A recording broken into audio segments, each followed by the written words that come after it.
We are very, very deep into Lost Ark now. The first two Allcrafts, when we were talking about it, we were still exploring quite a lot. So today we decided to get two of the best Lost Ark players in the world and Asmongold together so we could actually talk about the game at a very high level. I myself, I've been watching a lot of Saint's videos. And guys, this episode, I'm really excited for it because Saint, you've been playing since all of the way during the beta. So I think you said it was 3.5 years ago at this point. So Yeah. you definitely know the game a little bit better than me and Asmon. But for anyone who hasn't met you yet, do you want to give them a little bit of an intro of all of the accomplishments that you've already had in the game? Oh, sure. As you mentioned, I've been playing since Korean Closed Beta 2. That was about 3.5 years ago.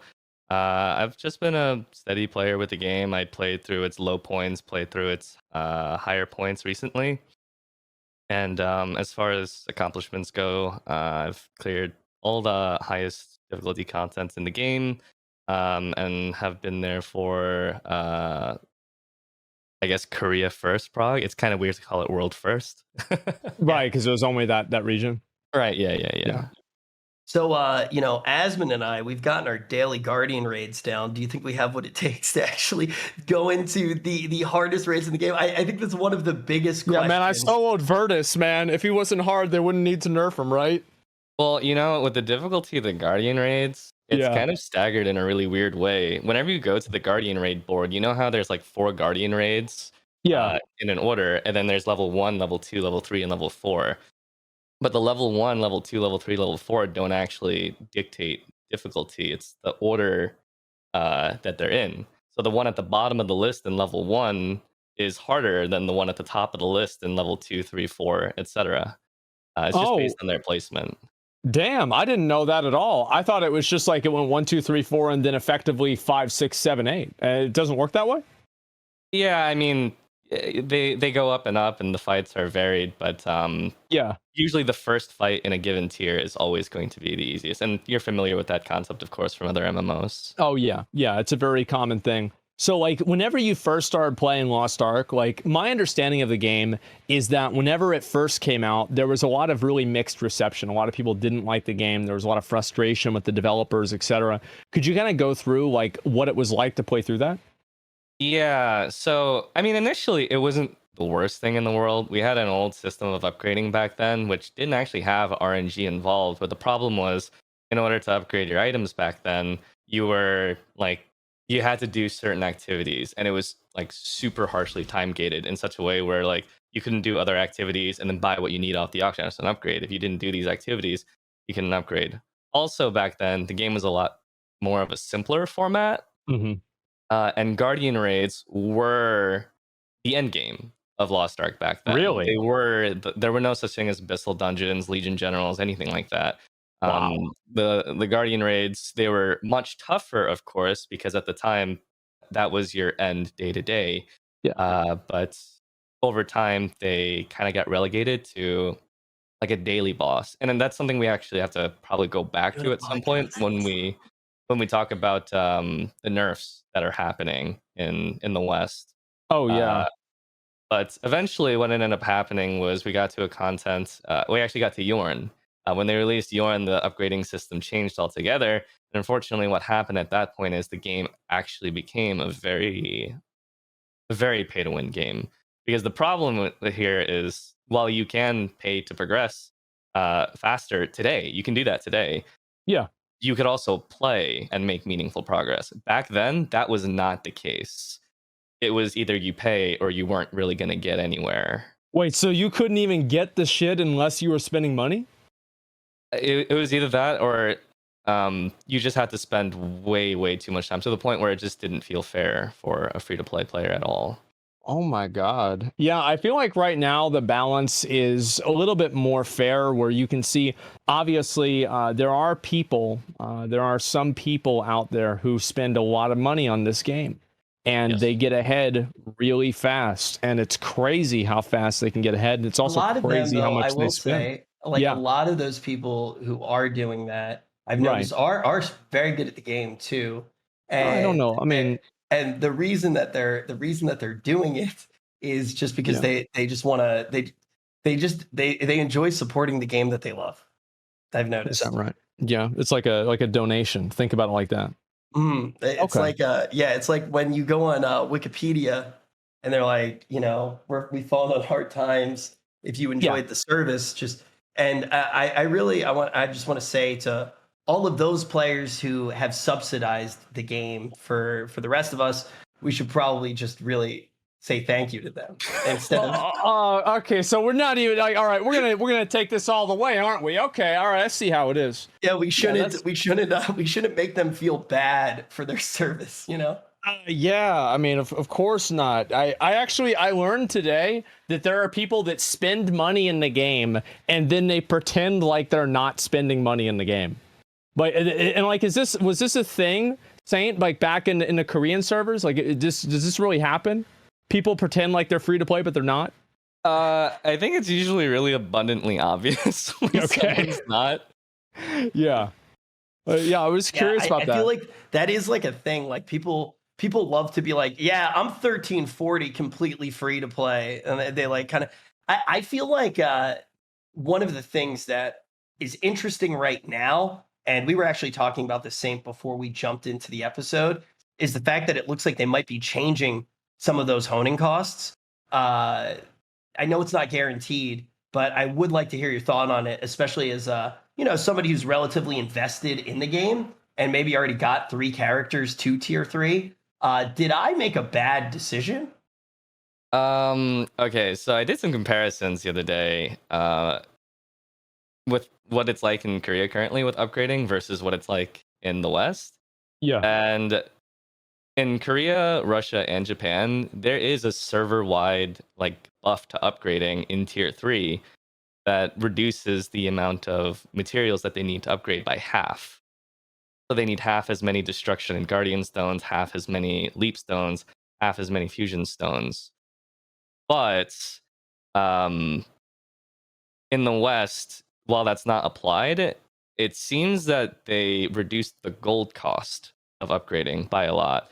So one item that used to cost 220 gold to upgrade in Korea per tap, it only costs 70 gold in the West. So while they didn't apply that server-wide bonus to the West, they did preemptively reduce the gold cost by a ton. So I think that's to help with one of the pain points that a lot of people were having in tier 3 even half a year ago, where they were just running out of gold. It's kind of a weird situation that we're in right now with the West, because obviously no one can deny that there's tons of botting activity in the West at the moment. You can go to the beginner zones and you can see them all over the place. They're all playing Zerkers, and which is really smart to make them Zerkers because it's the best class. Well, you can't tell if it's just Asmon and his viewers running around not knowing what they're doing, or if it's a bot. So I think going for the Zerker route was really intelligent for them. I've seen a lot of Sork bots too, though, so maybe they're learning from you as well. Oh man, it's true, Rick. Do me like that, man. Yeah, gotta keep that in mind. You see all the bots running around and be like, why would I wash my hands? I got a clean sword. I see them all the time, man. I see them all the time. We should talk about the giveaway too, Rich, before we actually get too far into this stuff, because we actually forgot to bring that up. Oh, we didn't even mention it. Yeah, I know. Yeah. You can go ahead and do it. You can go ahead and do it. I get to do it. Guys, we have a giant giveaway going on right now. So big shout out to Game Fuel. They've been with us since day one. And Asmon and them talked a little bit about getting a giveaway going on. I know a lot of you guys have been playing Elden Ring as well as Lost Ark. So you guys can actually jump in this giveaway, get yourself some Elden Ring, and get yourself some Game Fuel. Dude, who made that graphic? That's great. I don't know. I do like it. Yeah, it is looking good. Yeah, so we've got this right here, and obviously you guys can have a chance to win basically copies of Elden Ring, and you also get Game Fuel at the same time. So what? Oh yeah. The giveaway is on Twitter. We can go ahead and link it in chat in just a minute or two, and you guys will be able to take a look at it and enter into the giveaway and have a chance to win. And again, you not only get the Elden Ring Deluxe Edition, but you also get the Game Fuel as well. So I just want to mention that because obviously we did one of these giveaways like a little bit earlier, right? Whenever I think Lost Ark first came out, it was like whenever I first came out to streaming, it went really well. You guys said you wanted more of them, and this is the second one, and hopefully it'll be also the second of many. So yeah, there we go. It's going to start today, and I'm pretty sure. Do we know if it's NA or worldwide? I'm not 100% sure, but Yeah, we'll get clarification we'll on that figure it pretty out. soon. I'm pretty sure, like shipping a lot of these things is pretty easy as well too, so we can figure something out for everybody. So yeah, Wajito's spamming the link in the chat. There you go, can, guys. Go ahead and follow that on Twitter. So big shout out to Game Fuel for making that giveaway possible. It's worldwide. We just got confirmation. There it is. All right. So yeah, we wanted to make sure that we mentioned that. We always brought that up, and we'll obviously remind you guys later on in case anybody missed it. And you guys will have the chance to enter in and win the Elden Ring and also the Game Fuel. So anyway, I feel like a lot of people now, people are getting into tier 2, they're getting into tier 3. And I keep hearing this not only from like one content creator, but for pretty much everybody from Lost Ark, is that tier 3 is the real end game. And in Korea, my understanding is that players basically start the game in tier 3. Does that work? There's like a Mokoko seed buff or something like that? Yeah, so I think what ended up happening is when the game started becoming wildly successful at the beginning of 2021, they had a lot of data that showed that the biggest retention point for players was around the start of the Legion General raids, because that's when people who made it to that point were more likely to actually stick with the game. So they made it a point to really kind of cruise along new players to that point, and it typically worked. The game showed a lot of steady growth starting from those raids, and then they started pumping out those raids once every couple of months. And so whenever we get like a new class or whenever there's new events, usually it pushes people up to like item level 14, 15, item level 14, 30. And so that's kind of like the starting point now for new players. It also has a lot to do with difficulty as well, because, since you have all these new players that are kind of being pushed into this content so early into their game lifetime, these are basically the first raids that it makes it a lot harder. Yeah. And it's very similar to what's going on in North America, Europe, and South America as well.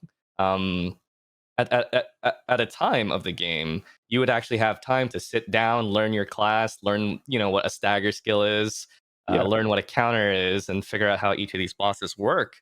But because everyone's just getting pushed along, and people are running around with like level 1 grudge and stuff like that, they're dying without knowing really how to play their class, even upwards of item level 900, 1000. I don't think level 1 grudge is nearly as bad as people say. God, you gotta.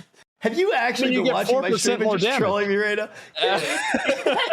It's not them. Say, hey, look, man, if the rock cracks at the wrong point, you gotta work with what you got, dude. I spent 15k gold on 2 stones and they both cracked. 15k gold each on 2 stones, they both cracked. I think, Saint, one of my biggest questions is, do you feel like we know nothing about the game yet? Because the more that I'm playing the game, the more I'm realizing, like, I've been watching your videos of clears.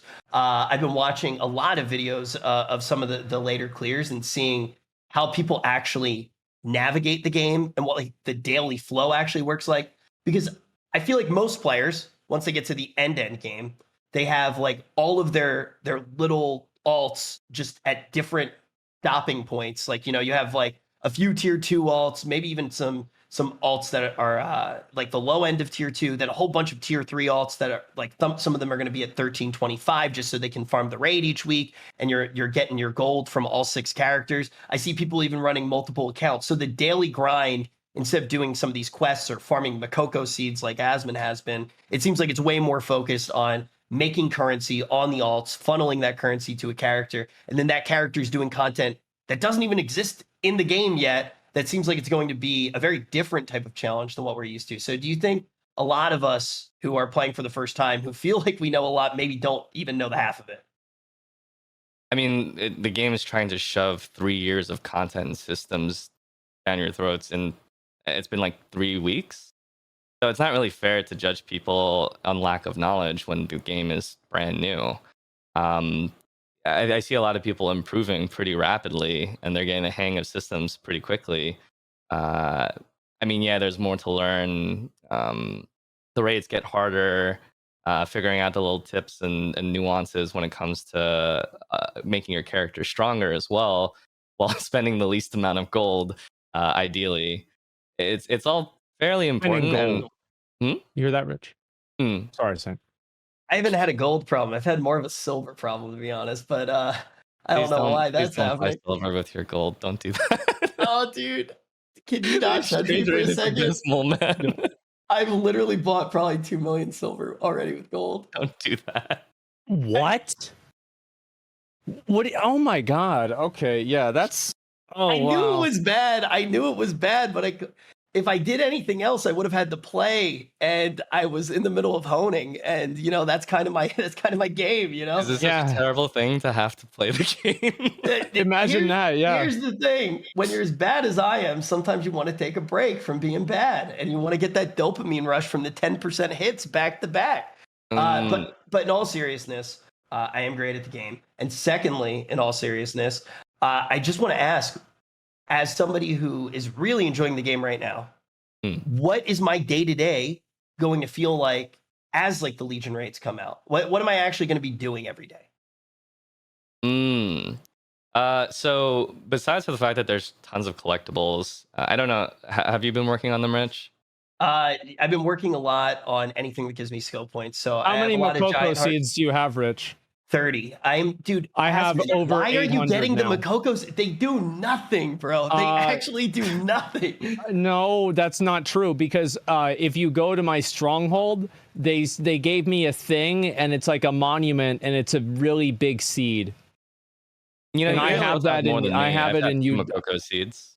Wait, say what? You guys both have more than me. I've got 2 Makoko seeds.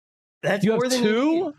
Oh my god! I picked them up when I was really sleepy during a stream. I didn't mean to do it. Jesus. Okay. Resist the Makoko seeds. All of mine were accidents as well. I thought they were secret quests. Yeah, I feel like the one thing, Asmon, that you've actually done that will start to pay dividends over time is focusing on like your Adventurer's Tome, right? Like that gives a bunch of juicy stuff. Oh yeah, I've got all of the skill points from the Adventurer's Tome from all the content that I can do already. I want to get. So let me ask you, like, this is like a really like stupid fucking question, but like, how many people had that like gold Turpion mount from like getting all the Ignia tokens? Was this like super rare, or did like a bunch of people have it? It's not that it's hard to get. It's just really time consuming. Okay. I got mine like a good half year ago. Yeah.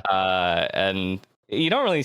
Well, there's a lot of people that like just using their favorite mount, of course. So yeah. even if it's a prestigious mount, maybe someone wants to ride around on like a turtle or something, or a Nimbus Cloud. So it's hard to tell really how many people actually have the mount.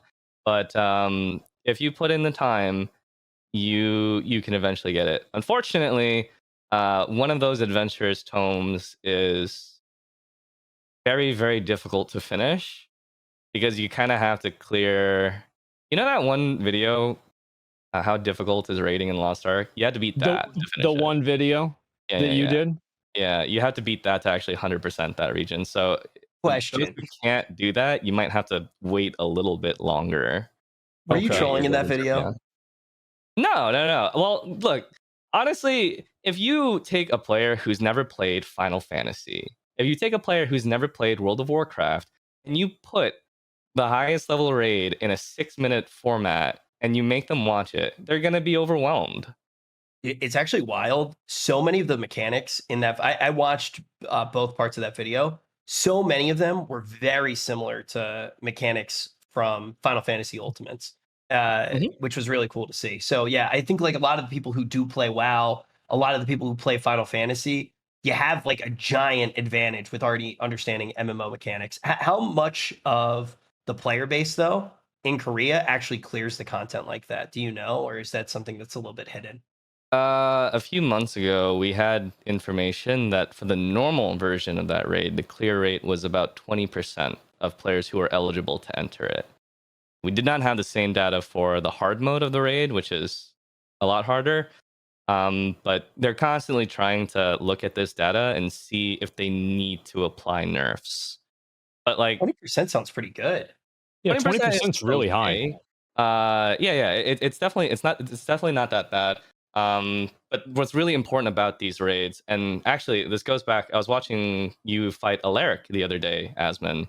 You were Yes. fighting the Poseidon boss, and you guys had a disconnect in the middle of the raid. I think your killer is Yes. disconnected, and you got really upset at the notion that you couldn't find a replacement. I did. What's really cool is that in the Legion Generals, they kind of address this a little bit because these fights are a little bit more long form. And Mhm. after each boss, there's actually a checkpoint where you can exit the raid and come back at any other point of the week. And you can even change up the party members if you'd like.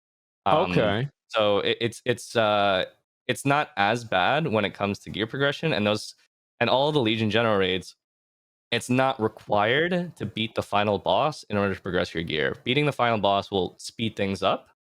And maybe people do want to speed things up because the update cadence for new content in Lost Ark is stupid fast. New content is coming in like every single month. And so some people might want to, beat that last That's how it boss. is in Korea. It's once like a month you get new content. Well, we were getting new content once. Yeah, actually, we were getting new content every month, but Holy raid content shit. was once every other month. It was actually a big problem because we were getting a new raid every 2 months, and players were getting really tired because as they mastered one raid, a new raid came out, and all of a sudden, you're playing like garbage again because you had to learn this brand new raid. Smogate had Yeah. to issue a public apology that we're sorry for making content too fast. We'll slow things down for you guys so you don't feel like you're locked into this game all the time. And That sounds expensive, man.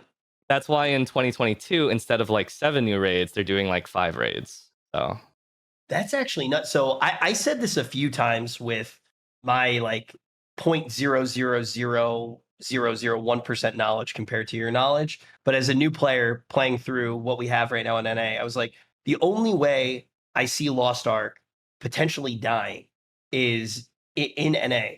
Or sorry, I don't really include Europe since they can't even log into servers, so I just don't even bother thinking about them. It's just a waste of time.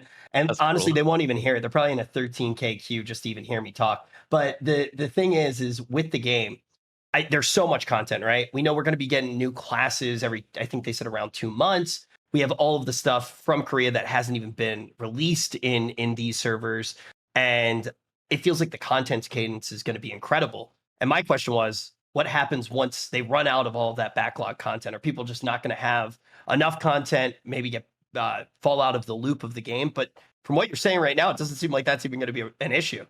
Yeah, I think if anything, Lost Ark players get pretty spoiled. We're like, oh no, it's been a month. We're in a content drought. I don't know. I don't think it's like that in other MMOs currently. There's another one I've played before. It recently actually had a new raid come out. It was actually the first time that MMO had a raid release in over a year. A year. Yeah, What do it was you a do year. in the meantime? I played Final Fantasy. Yeah. Okay. Yeah. I used to play that game as well, and I hadn't played it in a year, and I just missed my first patch, which was kind of a weird experience. It's the first patch I've ever missed in the 15 years of the game, and it only took me a year of waiting. You missed. I thought you missed like 8.2. Which one was that? Oh my god! It's the Ashara one. No, I casted like Race the World first. Really? Yeah. I thought they had fired you from that by then. Well, they fired me after each race, and then they hired me again. I was actually racing to get fired. It was my mini game. Oh, okay. So like, yeah, it's like they were racing and you were racing. I cleared the content. I got fired, Okay. but yeah, I always came back to get fired again.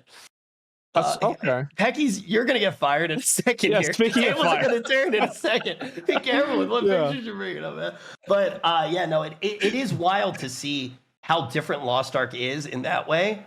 But just in general, I feel like it's a completely different mentality than other MMOs that we've played. And Asmon's talked about this a lot. The idea that this is kind of a golden age for MMOs.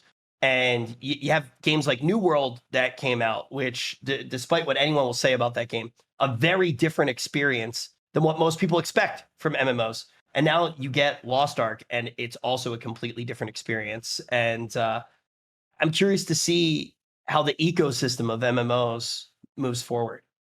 You know, nowadays Lost Ark is the most popular MMO in Korea by a long shot. You know, it hovers around the 200 and 250,000 CCU range in just Korea alone, which by MMO standards is pretty good. Um, and a lot of that has to do with the fact that there was a luck factor involved with Lost Ark's success. At the time that Lost Ark was starting to really grow, and at the time when Legion Generals were also coming out, and a lot of really big content was coming out for the game, a lot of MMOs around it in the South Korea space were getting caught in controversies or just falling apart altogether. And a lot of players from these other MMOs like MapleStory, Black Desert Online, etc., they would stage exoduses all to Lost Ark collectively, and it would happen in a few stages. And one good thing that came of this is, since it seemed that Smilegate and Lost Ark seem to actually really care about their players, which rare thing in MMOs nowadays. It Yeah. seemed to inspire some better changes in other MMOs, which is a good thing, because I think in general MMOs in South Korea, they've been a little bit archaic, kind of stuck in the past with some of their practices, some of them predatory, um, and some of them just outright unfair to free to play. So it's a good thing to see things improving in that space. So, Yeah. oh, sorry to cut you off. I just feel like Smilegate's actually great. So I play other Smilegate games, and I Mm. also whale in those. But I know, like, I play Epic 7, Mhm. and with Epic 7, a lot of the people I play with are free to play, and I think that game's like a little bit more pay to win than something like Lost Ark, because it has RTA and it has PvP. So, paying to have way more options is going to give you an even bigger benefit than waiting to get to the content. But it does seem like they're very good at being like, the whales are going to eat this shit up, and the free to play players are still going to be able to play the game and enjoy it. Like, because as a Yeah, whale, they beat the absolutely. shit out of my wallet. Like, they Yep. really fucking do, but I'm asking for it. They're so good at like giving you a lot of stuff. Like, as a whale, they'll be like, hey, this is what you get this month, but you're not getting any more. And then you're like, please give me more. And then you start buying sky crystals super inefficiently, because you're like, please, please. It's like, it's so fucked up that they won't let me buy more stuff. Like, they know how to mess with the whale brain and make them beg for plankton. And I'm there all the time, just mouth agape. So, and they also, I mean, they have one of the other most popular games as well with Crossfire. So Yes. it does seem like they really do know what they're doing. Yeah. First of all, I heard Epic 7, as far as mobile games go, is probably one of the more free to play friendly ones, which Yes. is always nice to hear. But yeah, I mean, that all goes back to what I was saying before. It's like, you don't want to be treated like a third class citizen when you're free to play or casual. You don't want to be treated like they only focus on the whales and nothing else. The nice thing about Lost Ark, and probably the main reason for its success in Korea, is because all the updates and the cadence of updates are always focused on the casuals and the free to play players first. And if whales get there sooner, it doesn't matter. Basically, if you're a whale, your opinion doesn't really matter in Korea. It's just making sure that the majority player base is the focus, because they're the lifeblood of the game. Without them, you don't have an MMO. Hey, without the whales, Very though, it's true. not free to play, So I don't know. Yeah. I just feel like the whales should have Well, some sort of you could also make a contention that if the game is nice to free to play players are more than likely going to put in a little bit of money for something like outfits and stuff like that. True. Very, very true. True. Absolutely. Yeah, I think there are a lot of questions, though, that I kind of have as well, with how it's going to feel when new classes come out. Hmm. Do most people, especially like free to play, because I know like Asmon, for example, has said he's not very interested in playing other characters. He's not as interested in alting. Whereas I've already gotten my Bard and my Shadow Hunter to tier 3 alongside my Sorceress, because I want to alt a lot. Like, is it kind of expected of free to play players to focus on alts, or is it not really expected? Yeah, to a degree it is. Even though you can get by without an alt, the problem is right now, the pipeline for content for North America, Europe, South America is really fast. It's really, really fast. And so upgrading to a point where you can access content on day one with just a single character, it can be a little bit tough because instead of having 2 months to do it, as the original free to play players had in Korea, you might only have 1 month between new content. That being said, you can do it, especially right now in the West, where making gold is really, really easy because of the whole inflation and botting problem. But usually the game does encourage you to try out new characters because new characters is basically more content. You gear up that character, they might not be as high as your main, but they have their own end game content that they can do at their respective item level. And case in point, usually when new classes get released, they usually give you a boost on that character to expedite the process of getting it in a play ready state, as well as events that usually come accompanied with it. Every region has done that with new classes. And it seems like it's really good for things like, rep and things like that, really cutting down on some of the time. So yeah, you don't have to start from zero basically. Yeah, you Whenever a never new have to start class from comes zero. out. Wow. And That's also, crazy. like, the game's super alt friendly. Like, I know, Asmon, you haven't gotten there yet, but the stronghold allows you to get levels for your alts. Yep. Some of the knowledge transfer stuff, you still have to redo the quest right now, like every other alt, which I have found annoying. But I do know from, what I hear from players on other servers that probably won't always be the case. And there might even be some Papunica skips. I know I'm saying that wrong, I think, but I like how Papunica sounds, so I'm not going to change my ways. I'm excited to see how those things are actually implemented into the game. So as production was trying to make fun of me as I was in Mari's shop buying rapport boxes, I will say right now, two of the biggest systems that I see as feeling, I'm a whale, so I haven't played it on the other side. I feel like rapport and the card system seem like they would be very difficult to progress in if you're pay to win, or sorry, if you're free to play. Is that the case, or am I just whale brain very stupid? So the card system gets a lot easier when they add a new content called Challenge Abyssals, which is basically it's once per week thing where you go back to old abyssal dungeons that you've out leveled, and they kind of Scaled? downsize it's scaled. Yeah. And it's not hard by any means, but it's a good way to like relive these contents that you've out leveled. So it keeps it fresh. It's recycled content essentially. That's cool. And they give you a huge amount of material rewards as well as card packs. So it helps with the whole card bit quite a bit. But the card system isn't meant to be progressed fast at all. It's meant to be a very slow thing. And rapport, there's not really anything that comes from rapport that's like vital. Yeah, there's some collectibles, but like it's not something that you have to rush by any means. It's something that you do over time, and eventually they'll all be maxed out. And then you'll be waiting for the next content that has the next characters that you could rapport. Yeah. No, right. Oh man. I should talk to we should have had you on the first episode. Well, I watch what you do. I just don't comment on it. I just kind of watch and Why didn't you stop nervously me, man? watch. Watch at a safe distance, right? Yeah. It's so Binoculars. funny. Yeah. There's so many people who are like in my chat watching who've played on the Korean servers, just like do it, whale, and they just like they like push me further. They like yeah, buy the rock, and they're just laughing at me, and I see the backwards F's in the chat, and I'm like, I've goofed again. Like, what have I done? Oh man, They know what they're doing. They know exactly what they're doing. I will say, as far as cards go, once I get Carmine, I have my Awaken Lost Wind Cliff set. Oh, it's a 12 already. I already have an Awaken 12. I just need Carmine. Okay, I mean that's good. That's a good set to use for a long time until you can do Light of Salvation. But that's like Light of Salvation took me a year and a half to finish, and I didn't even use Mari for it that much.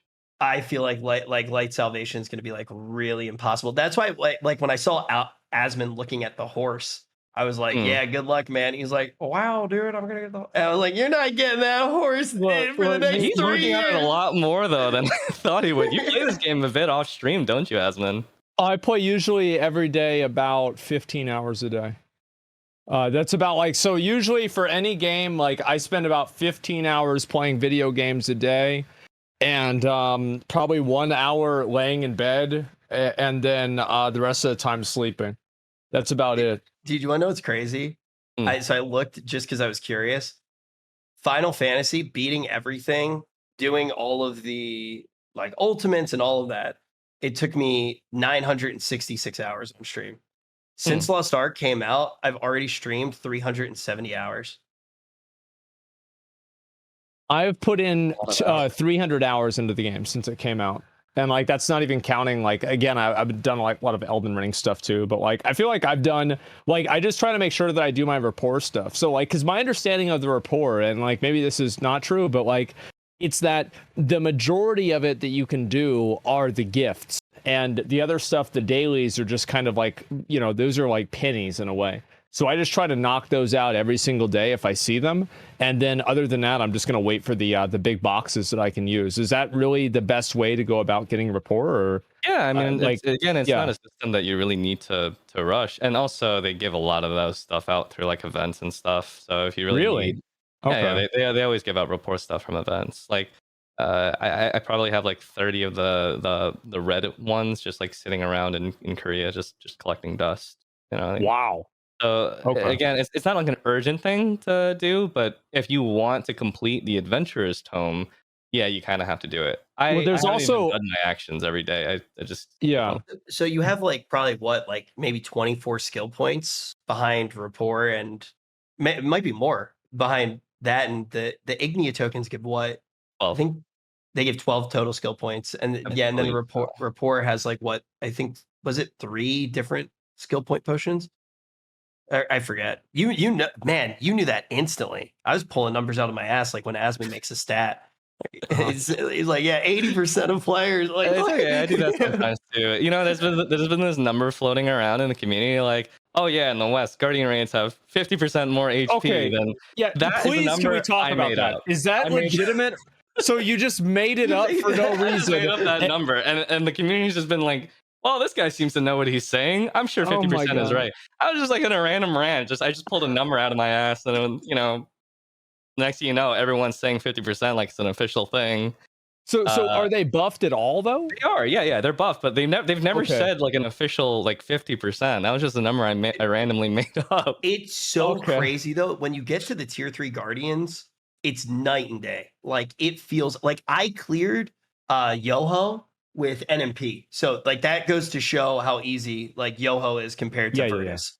Like we one shot Yoho. And am I saying that wrong? I feel like every time I try to say a name of something in this game, I Sounds good sound to like, me. yeah, but I No, no, cleared it it's with fine. It's NMP. fine. It's okay. Just roll with what you think it is. Yeah. I have But no idea. Like the Guardian raid, so like there's been a lot of discussion. Obviously, like mm, this is like the big thing that everybody's been talking about is like the Guardian raids getting nerfed.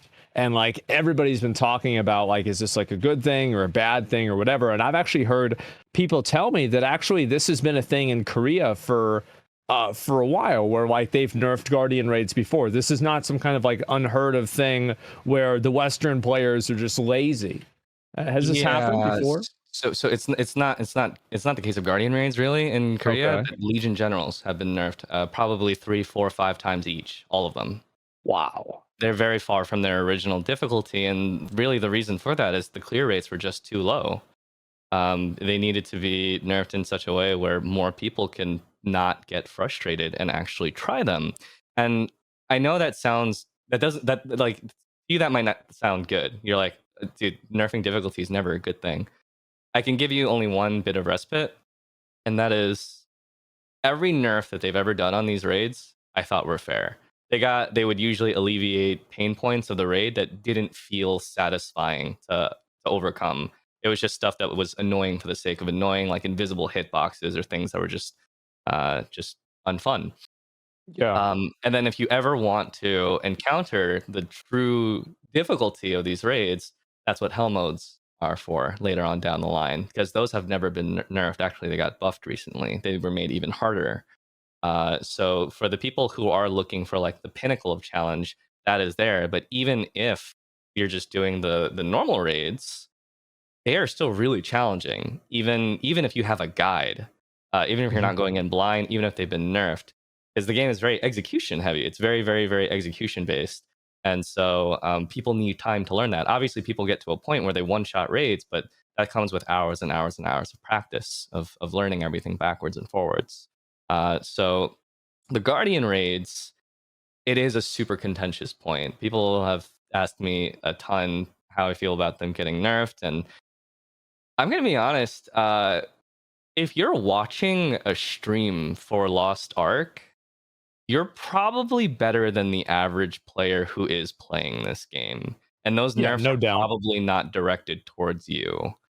It's for the people who download the game, who just play it, who don't watch streams, who don't look up guides, who don't look up builds, who are suffering because they're going in with drops of ether level 1 engraving, and they've got stats in expertise and endurance instead of damage stats, and the fight is dragging on for 15-20 minutes, and then they die, and then they matchmake into a different party which has the same exact problems, and now their dailies take 2 hours instead of and they've got no time to do anything else, even the horizontal To content. be honest, I've done a few like like I did like the first tier 3, like I actually pugged it, just like using matchmaking just to get it done on my bard, and I've done like quite a few abyssal rage just in matchmaking. It's always the player who like at the beginner goes like, "Poggers, this is gonna be easy clap." That's like absolutely terrible. Every time that happens, I'm like, Yeah. "Oh no!" It's like Zerker comes in, he's like, "There it is, dude." I'm like, "Where? I gotta find somebody else to matchmake." And this is bad.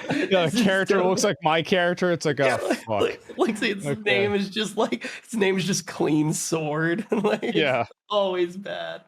Yeah, but Yeah. it's been really cool. I feel like a lot of the mechanics in this game, which is not what I expected, because I expected it to feel like Path of Exile and games like that, where when you die, you're like, I feel cheated. I was off screened. This is a dog shit ass game. It's bullshit. I kind of expected that because of the interface, or I expected that you were just going to brute force like you did in Diablo, where it's like, okay, here's 8,200% increased damage. Congratulations on your one piece upgrade. And Well, then you go in and everything's trivial. this is how it used to be in Diablo, is that you would just get the mechanics in Diablo were so broken and unfair. The solution was to never build health, and you would get one shot, but you could one shot the mobs. Yeah. That's the way it used to be. And so like, yeah, I was like really curious to see how this game would play. And I think this is something that a lot of people, especially like WoW players, Final Fantasy players here in the West, a lot of people, they were kind of put off by the isometric style. Yeah, because they've not played a game like this. It's like how can an MMO have an isometric style? Because they think of this and they look at like a mobile game and they think it's kind of the same thing. But I've honestly, after playing the game, I feel like it's been just fine. Yeah, I mean, the game has all the qualities of an MMO. I will say that at times, like, it doesn't feel as MMO-y because you don't have that over the shoulder of the camera, so it doesn't feel as immersive at times. I mean, it has all the trademark qualities of an MMO that you would be looking for. Yeah, definitely. Yeah, I definitely agree with that. The mechanics in the Abyss dungeons that we have right now are so fun too. Like there are so many where it's like you wipe and you're laughing. You're like, how did you not know it was red? Like it was obviously red. Why'd you click on the white one? Like stuff like that is actually funny, and I enjoy doing them, and I don't mind wiping, which I think is pretty obvious from me freaking out over the years of World of Warcraft. That's not how I felt when I played that game, and it's really refreshing that even wiping can be fun at times in this game. Yeah. Usually the mechanics are pretty fair. I would say. Usually you die to something, you're like, oh, okay, well, that wasn't complete bullshit. I know what I did wrong, what I could have done to correct course. It actually goes back to a completely different topic where people like it's a fairly contentious point where people always bring up, oh, I wish Lost Ark had like a DPS meter so I can know if I was actually doing better or not from pull to pull. And like, I think if you play this game for a few weeks and you're rating regularly, sorry, I was just looking at the clip. Man, don't do that. You could tell if you're improving from one pull to the next, even without empirical data from a DPS meter. You feel like you're playing better. You feel like you played on top of your game. You're not focused on a DPS meter. You're more focused on what the boss is doing and how well you're positioning and how well your damage uptime is. So I know that there's a lot of people who like having that data that hard data so that they can know an exact number. But you could still tell if you're improving even without one. Good lord, that Yeah. clip. Also, man, I would say so. Yeah. it feels so good. You're so fired, Becky. It feels so good though, getting tripods and things like that, and you instantly see like your crits just going up in value and things like that. Like you do feel that feedback loop, which is really nice. But you were actually saying that a lot of the really intelligent sorceresses in some of the hardest content will even do things like play reflux because all of the different engravings have value at time. You really want this, don't you? Yeah, please help me out with it. Okay. So I've been progging the current hardest encounter, Vicus. You guys might have remembered the booba lady from Anika. Yes. And I'm playing with my friend James, and he's playing as an artist class, which is the new support class. Yeah. And that class has really good buff uptime. And so because it has really good buff uptime, and so does Paladin, I've been playing Reflux. I switched off of Igniter to Reflux because it meshes well better with those supports. But sometimes they put me in the party with the Bard and the Gun Lancer, and in those cases, I have no choice but to play Igniter because Igniter works better with the burst buff from a Bard. So I've been playing both, and both have their merits. So on average, usually Igniter does end up stronger. Reflux is still a fine choice, and I've been enjoying Reflux. I don't know if I would enjoy Reflux that much in the moment in the West, but when you get to the later gearing in Tier 3, for example, there's 8 different high-level sets to pick from, and they're very varied in what they do. Some classes they can't even agree on which is the best set for their class. So you have like 3 different sets in the leaderboards from different players. It's much better than what it is currently because right now you only have like one set. It's very homogenized. So later on, it enables a lot of builds to really become a lot more interesting, a lot more viable, and a lot more powerful compared to where they are at currently. And those sets will be available probably next month, if I had to guess. It comes that quickly. It comes probably with the first. So that's going to give people like more build variety, more things that they can do, etc. Yeah. And that just changes everything, right? Because you have so many tuning knobs with like the actual tripods and all that. That's pretty exciting to think about that. I kind of assumed that everything was going to be kind of cookie cutters. Like if you played Igniter, you wanted this damage and this CDR tripod, and you were going for this set of gear. That's really cool to hear. Yeah, there's a little bit of variety. I mean, like Reflux, for example. You've been playing it, Rich. You're playing a version of Reflux. I'm not sure where you got your build from. In general, because I wasn't watching at the time when you built your character, but like later on with one of the sets, you can play a piano version of the build where you're just spamming skills nonstop, really fast skills, really repeatedly, almost with no cooldown. So like, do you think my build's bad? Did you get it from Maxroll? No, I came up with it myself.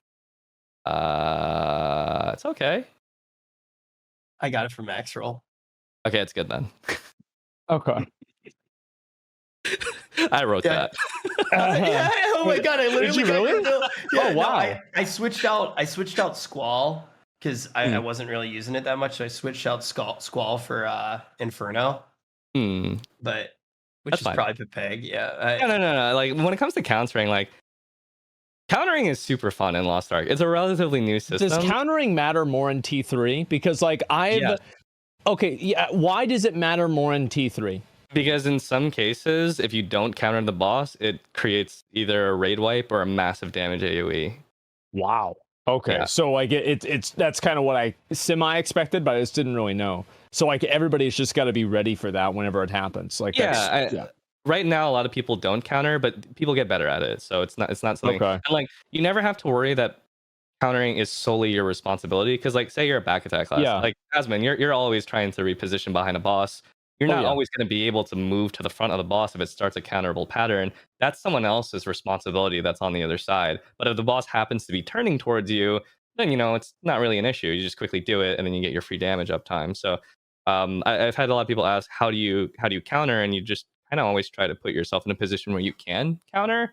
if Yeah. possible. And if you can't, it's no big deal. Hopefully someone else takes care of it for you. I just Okay. want to say one thing, and I don't care if chat makes fun of me for it. You're so fucking cool, man. You're a Giga Chad. Like, dude, you're so cool, dude. You're so cool, dude. It's I just wrote because you that. like the game a lot right now. You're so cool, dude. You're so cool. I'm losing it, man. I'm fanboy. You're so cool, dude. Thank you, dude. Oh man, I'm really excited to see what the scene, like how it actually forms. Do you think it's going to end up like playing out a lot similar to the other regions, or do you think with what you've seen from players who are just jumping into the game now, do you think it's going to go in a different direction? Well, Japan is kind of dead because Japan was a guinea pig for the West. They had like the initial systems of tier 2 and it just didn't kind of work out. So NA and EU and South America have like the better version on their launch. Here, I'll give you an That's idea. crazy. Wow. When Japan launched, their end game content was Shoeshire. Oh my god. Oh wow. Yeah. Yeah, I could see that. I could see that being a problem. Yep. And the gold costs on upgrades were way higher, and they had almost no gold generation. So the people thought that that's Jesus. way to make gold. And I saw posts on the Japanese forums that they were like, "Oh, I can only make 20 gold a day from doing Tuki Island. How am I supposed to afford upgrades and stuff like that?" It's just it was just really problematic all the way around. And Russia is doing sort of okay, but I think a lot of Russian players left for Europe, so now it's also kind of on the decline. Just to play with more people. Yeah, because it's really fun to play this game with a really, really active player base. Like, Yeah. I freak out if I matchmake into a Guardian raid and it takes more than 1 second to find a party. If it takes It's more than like 1 game's second, I'm dead. like, yeah, game's dead basically. Usually it Yeah. takes like a fraction of a second, but if it takes more than 1 second, I'm like, what's going on? Am I even at like 4 a.m? You know? Yeah. But I think the West has a really good edge because it has the most updated version of the game. There are things that are in the West that aren't even in Korea currently. Really? Like Wait, what? really? Yeah. So an example of that is the second Abyssal dungeon in T3. In Korea, its entry level is 1355, and it gives a purple set of gear. But in the West, it's 1370, and it gives a legendary set of gear. And it's the next set of gear, like where you would succeed into with your equipment. And so progression in general is a lot smoother in the West compared to other regions, which is very important because if people hit the hurdles too early, then they're more likely to lose interest in the game and like uninstall or something like that. And you think like that's probably islands, why they're nerfing Guardian raids and the Abyssal raids Yes. too? That's a big point because again, as I mentioned before, most of the I think they provided data that only like less than 10% of people have cleared some of these raids, and like for you or me or people in chat, it's like that's ridiculous. They're not that hard, but Yeah. if you put yourself in the shoes of like an actual newbie casual gamer, they can be very hard. I could see how you can get stuck in Hildebrand's palace for a few hours trying to aim the light beam or or handle the stagger check and stuff like that. We all saw that in Asmon's stream. I can imagine it too. Hey, and so I had to do it myself, right? It was fine. Yeah, so I think when they do the nerfs on those contents, I would hope that they would find fair ways to do it. Like for example, with Veritas, maybe lower the stagger check when someone gets grabbed a little bit, or Knocker Santa lowering the weak point check a little bit on the tail. The fight remains difficult, but hopefully it encourages players to actually know to break the tail and stuff like that. So that's what I'm looking for with these nerfs. Yeah, I think that'd be cool. Like and I feel like a lot of people don't even know that you can break the tail. Like I was doing the Frost Telgia fight, and I've tried to like break the like stagger check for that boss in a group, and I've never had somebody help me. Like People are every trying to single patch those person. out. Yeah. We'll have Peckies will grab those, so we can actually look at the patch notes live right now. Yeah. Great timing. This is like that one time when WoW announced they were delaying the expansion during Allcraft. Except happy instead of sad. Okay, yeah, I'd actually be curious to see what the patch notes are. Yeah, this is really good timing on the subject of. Yeah, actually, let me just look and pull it up here. Where do we have? And make sure I actually have it ready and good to go. And I feel like that's kind of I think some people might be overreacting to it, but like, yeah, that's kind of the way that I feel. Like some of the Abyss dungeons I could see being very frustrating, but like the Guardian raids, I can definitely see why why they've nerfed them. Definitely. Let me see if I can find and pull up the patch notes right here.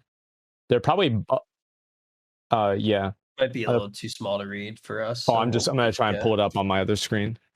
See if I can get it here. Yeah, I'm very excited though to see how like the later fights look, because Yeah. even in like tier 1, the Abyss dungeons they're fun. Like they're genuinely fun to do.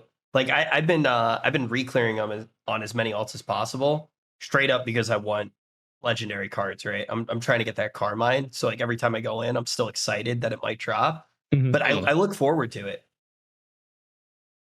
These are. I feel like Decently fair. yeah, it's like the improved visual effect for Necromancer's Origin, and that's the first Abyss dungeon. That's the last one I think for the first Abyss dungeon. And improve the visual effect for Siegmund's color wave to make it more clear to players. Like that's actually like I don't even think that's a nerf. That's just an improvement. Oh, Like they I would fixed say the if it's easier to store. see things. Say what? They fixed the store. There was Oh, something thank wrong with God! the Now you store? can buy more royal crystals. Yes, thank God. I literally, I think Vegito was embezzling gold from me and stuff. Mhm. I fired him. Uh, so if anybody's looking to hire Vegito, you can, but Yeah. just keep an eye on him. Oh, that's great. Finally, that's what I was hoping for. Yeah, I'm just looking and reading some of these. Yeah, these don't really seem like it's that bad. The damage phase for Infernia in stage 3, Hildebrandt Palace. I'm trying to remember even what that is. That's the Belshazzar part, right? Yes. That's the break. Yeah, we actually struggled with that a lot too. Yeah, for the most part, I mean the goal with these is nerf them in such a way that the experience of clearing them isn't too harshly affected. Yeah. I am a little sad to see Nakrasana. They just reduced the damage of a bunch of his attacks instead of just reducing the weak point check of the tail. Nakrasana is like it's a really unfortunate fight because like it's positioned in such a place where it's really early into your game progression that you fight that boss, and that boss it's very difficult from the very beginning of the fight. But if you break the tail, it becomes the easiest fight in the entire game. So he just doesn't do anything. Right. But the problem is when players are at that stage of the game, they don't know what weak point is. They don't know which one of their skills inflict it, and almost always players don't break the tail. And so they have to fight the harder version of it. Yeah, all the way through.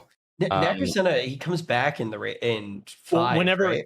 Whenever he burrows, he regrows the tail, I'm pretty sure. Yeah, that as well. But yeah, you get to do him again at 1302, right? Yes, it's the first boss in level 5. And it's a joke because everybody already knows. Like Nakrasana at 1302 was like I went in there and we cleared it in 5 minutes the first time. I was like, wow, that was like so easy, especially compared to some of the other ones we were doing. All of them feel easier though at that point. And you already mentioned that the earlier ones had increased health pools and things like that. But yeah, once you get to tier 3, the Guardian raids are way easier. Yeah. They're easier in tier 3? Kind of, yeah, because their HP isn't as high. They weren't buffed. When they buffed the HP of the Guardian raids, they only buffed levels 1, 2, 3, and 4. Level 5 was untouched altogether. You have a bunch of idiot whales who have literally been swiping every time they wiped, still getting them down in 5 minutes is my experience with NMP. You know, like we went in, we got it down the first try. We were on our way. So it seems a lot easier. Yeah. I mean, I looked through I looked through these changes, and I think for the most part, they're mostly fair. Again, when you look through it at the lens of someone who's newer to the game, I'm not too worried about it. I mean, the thing is, like, most of you guys are going to be, like, entering tier 3. You're not really going to care too much about this older content. I think a lot of people are worried that it sets precedents for the future if they're going to, like, nerf Legion Generals, because Legion Generals, they're a lot more mechanically complex in these fights. I think we could just only go off of what they have to say, that it won't set up precedents, but that's just giving them a vote of confidence. Obviously, they have been nerfed before to create a smoother barrier of entry. But usually, Smilegate is good at not nerfing content when it's the current end content. And like, if they're going to nerf something, they would nerf it when it's no longer the end content. Like, if they were going to nerf like Argos, for example, they wouldn't do it until after like Vulcan comes out. Or if they're going to nerf Vulcan, they wouldn't do it until after like Vicus comes out or something like that. Okay. Yeah, I'm looking the Titalos. They're making a really big change on him. They're actually making like whenever he does like the sand, like the explosion, you have to get into the tornadoes. They said they literally just changed it from a wipe mechanic to a high damage attack. Yeah, that's a huge change. That is a lot more forgiving. Yeah, that one tilted me a lot. I'm not gonna lie. That was one of the harder ones because of I didn't realize at first that you had to like take ticks of it to like. I thought the second you went in, you were gonna get petrified, and after learning it, I'm not gonna lie, I was still tilted. That one definitely tilted me. I think it's the most tilted I've gotten. It is a tougher fight for newer players, though. There are a lot of solutions to dealing with it. Like you could use time stop to prevent it. You can do the ladder exactly. Yeah. You could if you took the sandstorm too early, you could use a panacea to clear the debuff, so you can take the sandstorm again. There were a lot of ways to actually deal with it, but none of them are abundantly obvious to someone who's newer. Dude, NMP, I just did the first 1370 hard mode. It was beautiful, smiley face. What's up, whale brother? Welcome back to the pod. It's always nice to see NMP having a good time, man. Oh man, we should have done it together. Dude, you know what's crazy? NMP and I spent the same amount on the game. I have 3 tier 3 characters and he only has 1. I don't know what he's doing. I don't know, man. I don't know what he spent it on. I literally have 3 to his 1. We spent the same exact amount. Maybe it's because I've been playing the game more. Yeah, I mean, playing in equal parts does get you a lot. I've been playing a lot as well. So far, I've amassed 250,000 gold that I'm just sitting on currently. I'm just waiting for the price. Huh? How do you get that much money? Oh, I just sell everything in the kitchen sink. Oh my god, that's insane. Yeah, I'm waiting for the price of materials to go down because I'm currently selling everything at a higher price because I know for a fact that the price of them will go down. So whatever I sell now, I can buy it back later at a fraction of the price. Can I get some of that gold back, man? Like you really ripped me off, bro. Yeah, so wait, where do you have everybody parked? Like, do you have everybody parked at like tier 2 just selling leap stones all day, or like? Yeah, I have 5 alts in tier 2 currently. They just sell leap stones and guardian stones, and people buy them because they're trying to rush to tier 3. Maybe in a few weeks from now, I'll push them all to tier 3, and then just repeat the trend until prices go down. And then if I ever need to make a push to like 14, 15, hopefully by then prices are cheaper, and I can just buy everything up and then just go from there. You're so cool. Is it worth being at 1370 yet at all? No. I mean, you'll progress your gear, but it's a missed opportunity to make gold. But I don't ever advise that people try to min-max the fun out of a game like that. At the end of the day, games are meant for enjoyment. And what I do with all of my alts is I gear all of them up. I put gems on them. I'll buy accessories for them. I'll make sure that they're fun to play. Because if I'm playing that many characters at that time, it's like a second job. So I have to actually enjoy playing them. That's why I haven't done alts. Yeah, I know a lot of people who will make an alt and they'll just leave them like in the shoddiest state with no gear, no gems, no engravings, and it's just misery playing. I actually did. I tried to do that with my gunslinger. Is that what the class is called? I forget what it's even called. My character's name's Amaranth. I didn't really put too much on her, and I was dreading every day getting on Amaranth and actually using that character because she had no engravings. Everything was just messed up, and I didn't even like really build her the right way. So she wasn't even farming me leap stones because it was just a miserable experience. And then the second that I started building out some of my alts, I was like, wait, I actually have fun each day doing my tier 1 characters. That's a dated picture, by the way. That doesn't show how high my gear score really is. So I'm going to hit up Ninja and I'm going to sue you for defamation, Peckies. Okay. Do you plan on making alts, Asmon, at any point? Yeah, I'll probably make a few more berserkers. You're not interested in something like a destroyer or something like that later on down the line? I feel like a destroyer is basically a berserker with a shorter sword. I mean, isn't that about right? I mean, or is it really that much different? I feel like artillery. I feel like berserker is just the best class in the game. Like, I'm gonna be honest. Berserker has an interesting reputation in Korea. In Korea, so people think they're stupid, huh? No. Well, there's two types of berserkers because it's a really popular class with older people and whales as well. And so a lot of whales there's a lot of berserker whales. And so they have this interesting reputation where sometimes they're a little bit more on the unskilled side and maybe it's floor POV kind of thing.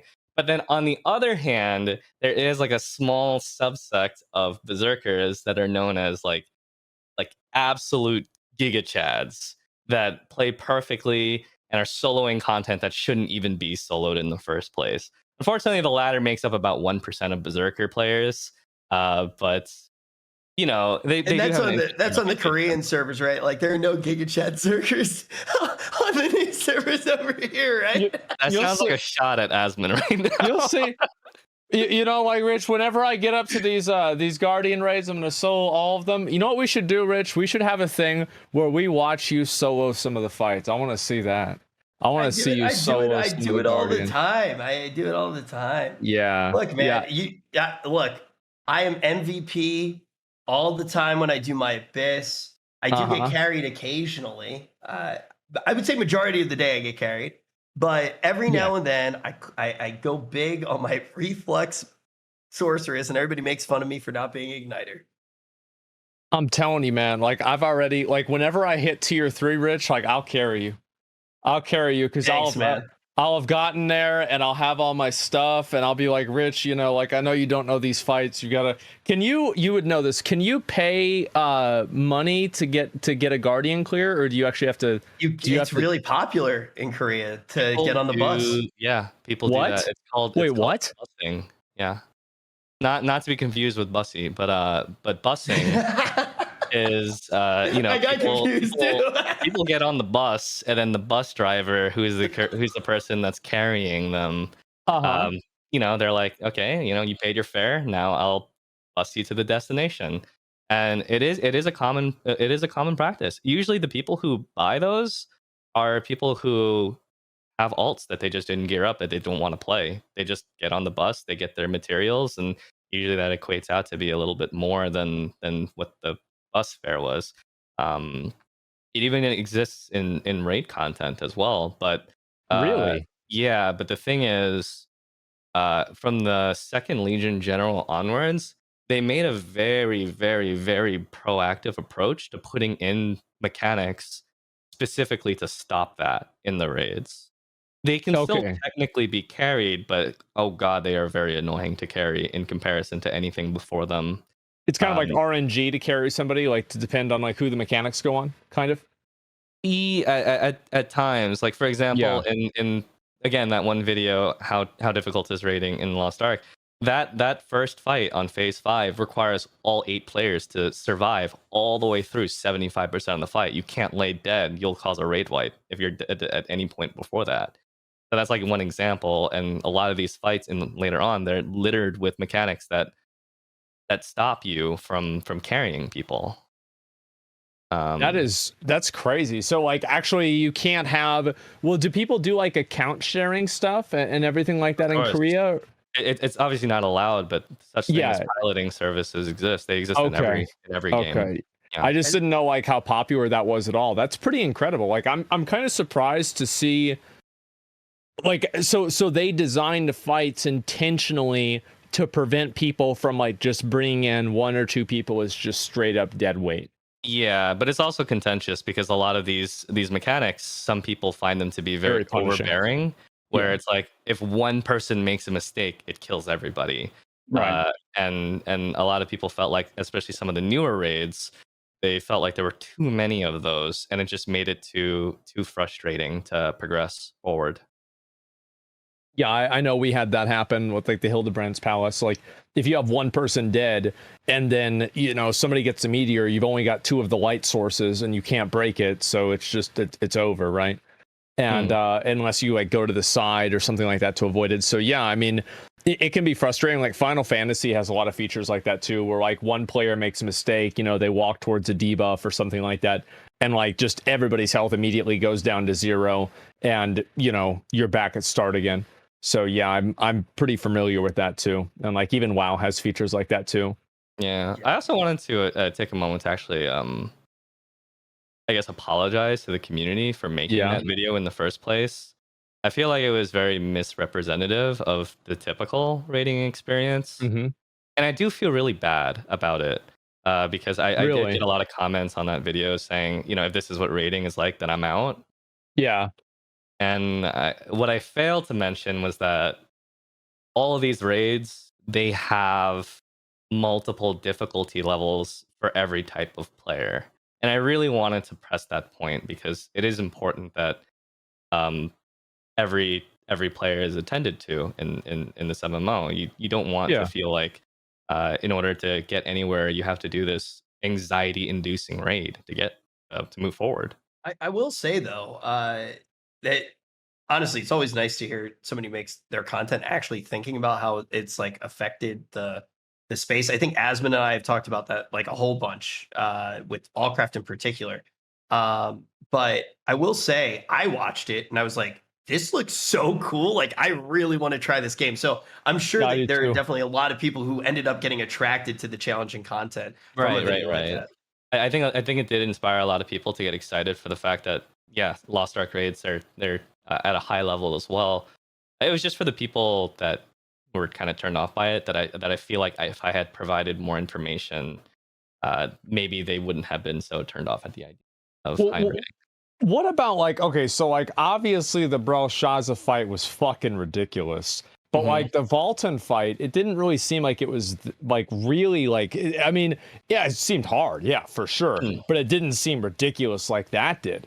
Yeah. I mean, the mechanics definitely grew from raid to raid to raid. Yeah. Volton is still an excellent encounter, though. It's actually my favorite encounter of all of the Legion generals. Really? Okay. Because it perfectly encapsulates the character itself and like the tension of like fighting on top of a tall tower and the boss like smacks you off the edge and you just like die instantly and whatnot. It's very, very nerve-wracking when you go through it yourself, and it does a great job of that. That's cool. Yeah, that's awesome. I mean, so like, when do you think that NA is going to get these raids? That I mean, like, apparently, or say what? Next month. Holy shit! So I've got to get geared.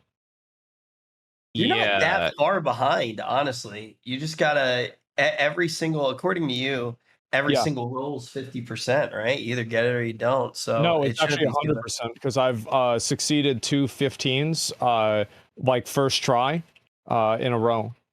Yeah, so I don't know what the item level entry for things like Argos and Volton will be. It's presumably Volton is plus 15, but I'm not sure if Argos is going to be the same format as it was in other servers where it's 1370 for phase 1, 1385 for phase 2, 1400 for phase 3, which I think is a garbage system, by the way. I think if you're going to enter the raid, you should be able to do all of the phases at one difficulty, not get stopped because you don't have enough item level. So I don't know if they're actually going to change that because they changed Areha hard mode to a different item level as well. And the gear that came from Argos currently comes from the West's version of Areha hard mode. So that gear that could have come from that raid is already actually available in the West from the current raids. I don't know if they're going to change things up at all. But Volton, the director mentioned, by the way, that Argos March and Southfern and Volton probably in April. And then in Japan, we saw that Vicus came out 1 month after Volton. So I think that when I was worried about the cadence speed of content, it might actually possibly be 1 month apart between content until the region's a little bit more caught up. That is ridiculous. It is very, very, very Wow. fast. Oh my god. And I just don't want people to feel like they have to be caught in this rat race, that they have to enter and clear the content on day one, week one. For example, with Argos, I don't actually plan on entering it day one because Really? I'm waiting for the I mean, I don't think anything that important comes from it, honestly. So I'm just waiting for materials to keep going down and just keep stockpiling gold. So you're for playing now. the long game. You're just trying to make as much money as possible. Yeah, I mean, all those You're materials. literally farming for me. They're guaranteed to drop later. There's no question about it. So making gold now means that later on I'll have an easier ride. I'm like straight at it. Like I'm just buying materials for you all day, man. Yep. It's a tough Profiting off life. of whales. Profiting off of stupid idiots who just really thought it was cool to be 1370 early. But yeah, no, it is really great to hear your take though on, play the game the way you want to. If you want to rush. If you want to stockpile materials and sell them. If you want to focus on some of your alts, do it. One of the questions that I had though, when you're trying to actually get into a static or like trying to get into groups for some of these the harder pieces of content that are going to be coming out, what do people usually assess, right? Because is it just looking at things like gear score? Are they like checking your engravings, like checking your build? Like how does that process usually work on the other servers? It's a bit of a pain because this kind of ties into the whole concept of gatekeeping, like not letting someone into a party because they don't live up to what your expectations are. In other servers, they'll check your engravings. In the most extreme cases, they'll check things like your cars, they'll check your gems, they'll check your roster level, because like if your roster level is low, that could be an indication that you're brand new to the game. It's not like a guaranteed parameter of skill, but it's just like one thing. Because here's the thing: if you're looking for random people to join your party, you have no idea how skilled they actually are. And if you accept them into your party, you don't know if they'll in your party or not. And so people do all these crazy gatekeeping methods, which I really hope is not as pervasive in the West. Because I think it just comes down to what your expectations are when you're recruiting. Are you looking for the highest level skilled players? Are you just looking for people to just try content and maybe you'll wipe a bunch of times, but eventually you'll learn along the way? In Korea, what we do in the party finder is we have 3 different labels that we put for our parties and the party titles. There's skilled parties, there's try parties or practice parties, and there's something loosely translated as half-baked parties, where you kind of know the mechanics up to a certain point. And so people will usually put one of these 3 tags in the title of their party. Yeah. And if someone applies to that party, you have it in good faith that they are that level. I don't think something like that will be established here anytime soon. If you played FF14, by the way, this is very similar to the tags in FF14. Yeah. So maybe it will catch on. But yeah, I mean, people. There was a new thing added in the Final Fantasy 14 universe for Ultimates called No Rich Campbells. Oh. Yeah. What's that? I got my own tag. I think it's when you don't want somebody in your party who is so good that they're like making Svi look bad. Like I like when I was in the party, it was tough for other people to shine. So they I could see that. Yeah, poor Svia. But yeah, I mean, I just think of it like, how did you ever find parties in other MMOs that you played? And I asked this to chat because as streamers, it's really not that hard to find parties. But chat, how did you guys find parties? You would go through Discord, you would just join a random party if you liked the people that you were playing with, and you stuck with them. Spam and trade chat. Yeah. Yeah. I usually don't think it's too bad. For me, I just used my credentials of like being a first clear. Like first clear arrays, and that usually gets me parties really quickly for new content. There's this title for the Legion General Vulcan. If you clear him on hell mode, both bosses back to back with no party deaths in the entire raid and no retries, you get a really cool title called Beast Store that has an icon next to it. And there's special titles that you can basically show off. When I wear that title, I never have issues finding parties. They look at it and they're like, okay, he probably knows what he's doing. Yeah, they're like, oh, okay. Yeah, never mind. Yeah. It's like do people tend to invite crystal benefactors or? I mean, that's not even a title in the other regions. I have that one. I think everyone does. I also have a wealthy whale. I don't. There's no way that's a fucking title. It is. It actually is. There's no way that's a fucking two title. Green titles that you put together. Yeah. Yeah. My God. I actually don't have it. I'm not done farming the whale title yet. There's a whale title and then there's a wealthy title. Amazing. Oh my fucking God. It's super funny. Like that's one of there's so many small things in the game where you can just go so deep on it. It's like I was looking at all the different titles because I was trying to get virtue points because I was trying to get my Thyrane card. And I was like, oh my God, like I want to get this one. It's funny. And I never cared about the titles in WoW personally. Like obviously getting like the ahead of the curve stuff and things like that felt good. But the actual titles, there was no freedom to mix and match like you can in Lost Ark. It actually makes me want to go out and farm titles, and getting the virtue points feels nice as well. You feel like you're progressing your roster. Yeah. I want to ask both of you guys a question. How do you guys feel about raids where you just wipe over and over? Do you think it's fun to just struggle until you eventually overcome a challenge? It depends. Recently I had a very an experience with this a couple of days ago, and it was not fun at all. I feel like it's like, I'll just say it, right? Like raiding in WoW fucking sucks dick because I have to sit there and wait for people to run back, for them to AFK. There's like all of these like extra things that you have to do that don't involve pulling the boss. But like for Lost Ark and for Final Fantasy, I'm more like resilient to wiping in terms of frustration because I know that like we're just going to go right back and try it over again. To me, like I feel like going in and learning a fight at the very beginning with people that have like the same mindset as you, especially if it's like brand new content that nobody's seen before, is actually some of the most fun that you can have in a video game. Because like that's the only time that you ever get the opportunity to actually go through and play something new. It's not just, it's like not theory crafted or anything like that. I remember like my best memory was doing this in World of Warcraft the day that Ulduar came out.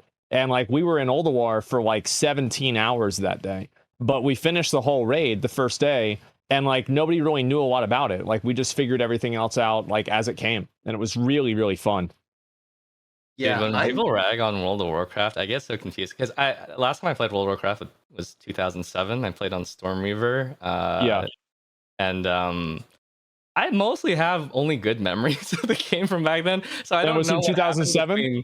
From 2007 to 2022, I don't really know what happened during that time. Like my worst memory of World of Warcraft was doing Scarlet Monastery as a Tauren warrior. And then the Ravager axe drops, and then I roll need on it, and then a Hunter rolls need on it and beats me, and then I cried. I was about to say a fucking Hunter.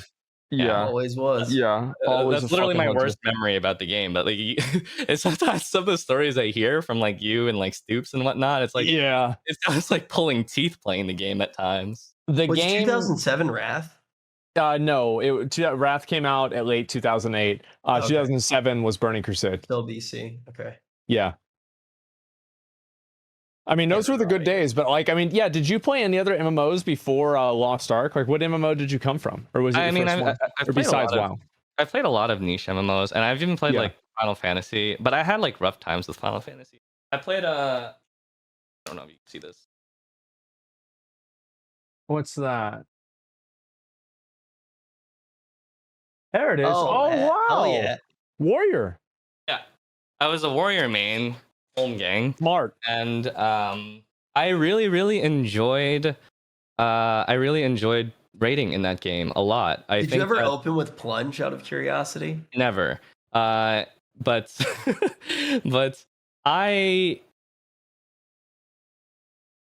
found it very challenging to hug in Final Fantasy 14, and not having a static party ended up making it so that I lost interest. I was also playing on the European data center at the time, so there was also a language barrier, but nothing felt more frustrating than doing like 2 or 3 pulls, and then one person wants to leave, and then you're sitting in the party finder for like an hour trying to find a replacement for the healer or the tank or something like that.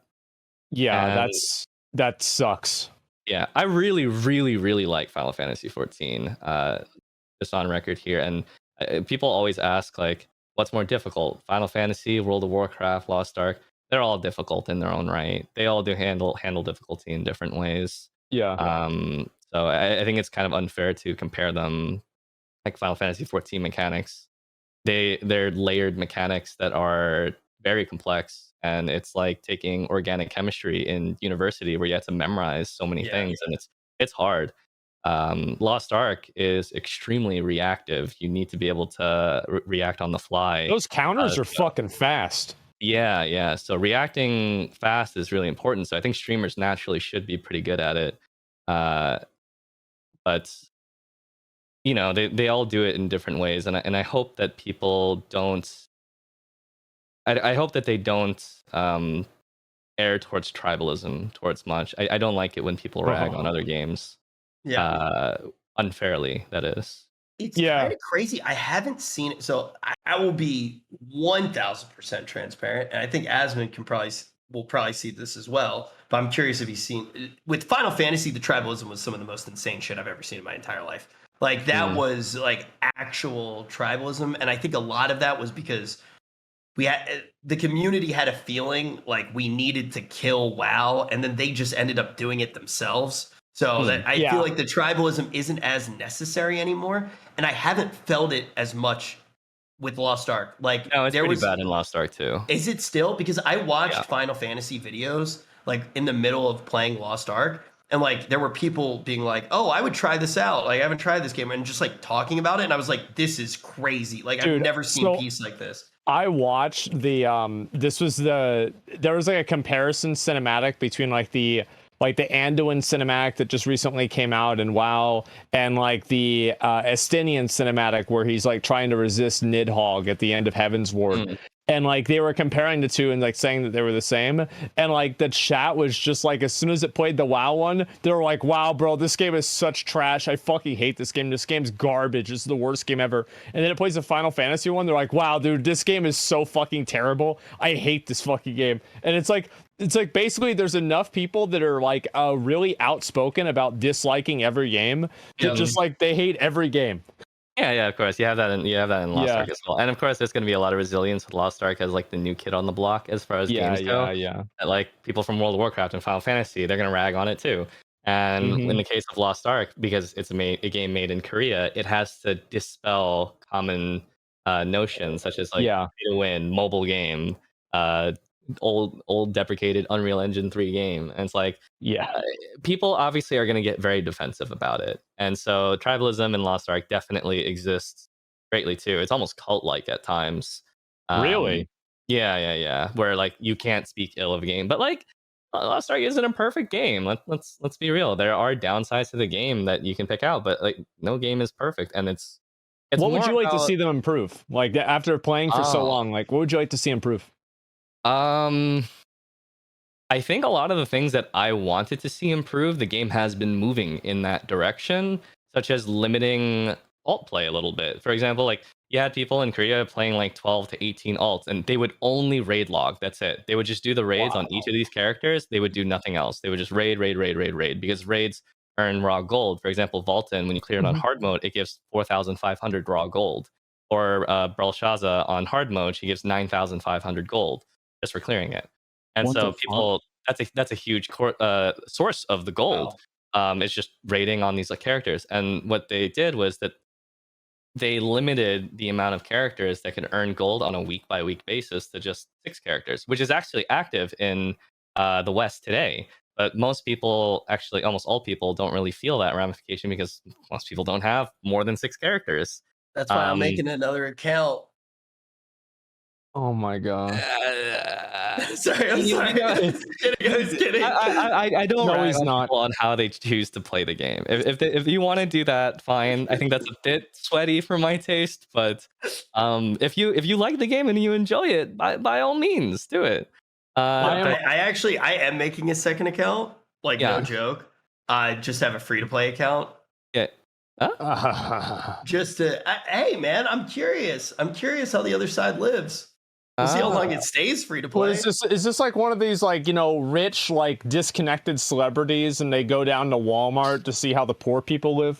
Is this what we're doing here now, Rich? Like, this is just here's the thing. Shamelessness of this. I just want to be able to like actually say this wasn't worth it and have proof. You know, like, because I think like a lot of the ways I wailed. I mean, look at NMP. Dude, the guy lit money on fire for no reason. Like, I have 3 times the amount of max level characters. And I think the reason is because I waited to wail. And I think he wailed through tier 1 and tier 2. Right? Yeah, I didn't wail through tier 2 that much. I did the islands, and then prices had already tanked by the time I got stuff in tier 2. And then when I went back on the other alts, it was way cheaper. So I think showing people that, and showing that. Also, the other reason I have probably more resources is because I went through and I did tower on all of my alts, right? Like I was doing things to actually get the resources. So I think that that'll be encouraging maybe for some of the people who are like anti-pay to win, and nervous about playing the game because of that. And also I just think it's funny. And then, yeah, I just want to see what they're doing. It's still really early on though, and people are still learning. Like, I get the question a bit too often, like, how do you progress your alts if you've already done the islands on your main? And like, I don't have a good answer for that. All I could say is just play the game, and eventually they will rise in item level. So like right now I have 5 characters in tier 2 currently, and they just do their daily stuff, and their daily stuff gets them found. It gets them the shards, and it gets them the leap stones, and that just builds up. And maybe in a couple of weeks they'll have enough where they can push to tier 3 without me having to buy anything off the auction house. And so if you are patient, you'll get there, and that's always the case in Lost Ark, always. So you can't do islands on every character. No, they're just account wide. Yes, but you get tower. You do get tower. Huh? Tower's nice. I feel like tower's a big chunk early on. Tower's fantastic. It gives so much stuff. But yeah, I mean, it's just like because people are kind of handheld with the islands, they sometimes forget that the other contents they are quite rewarding.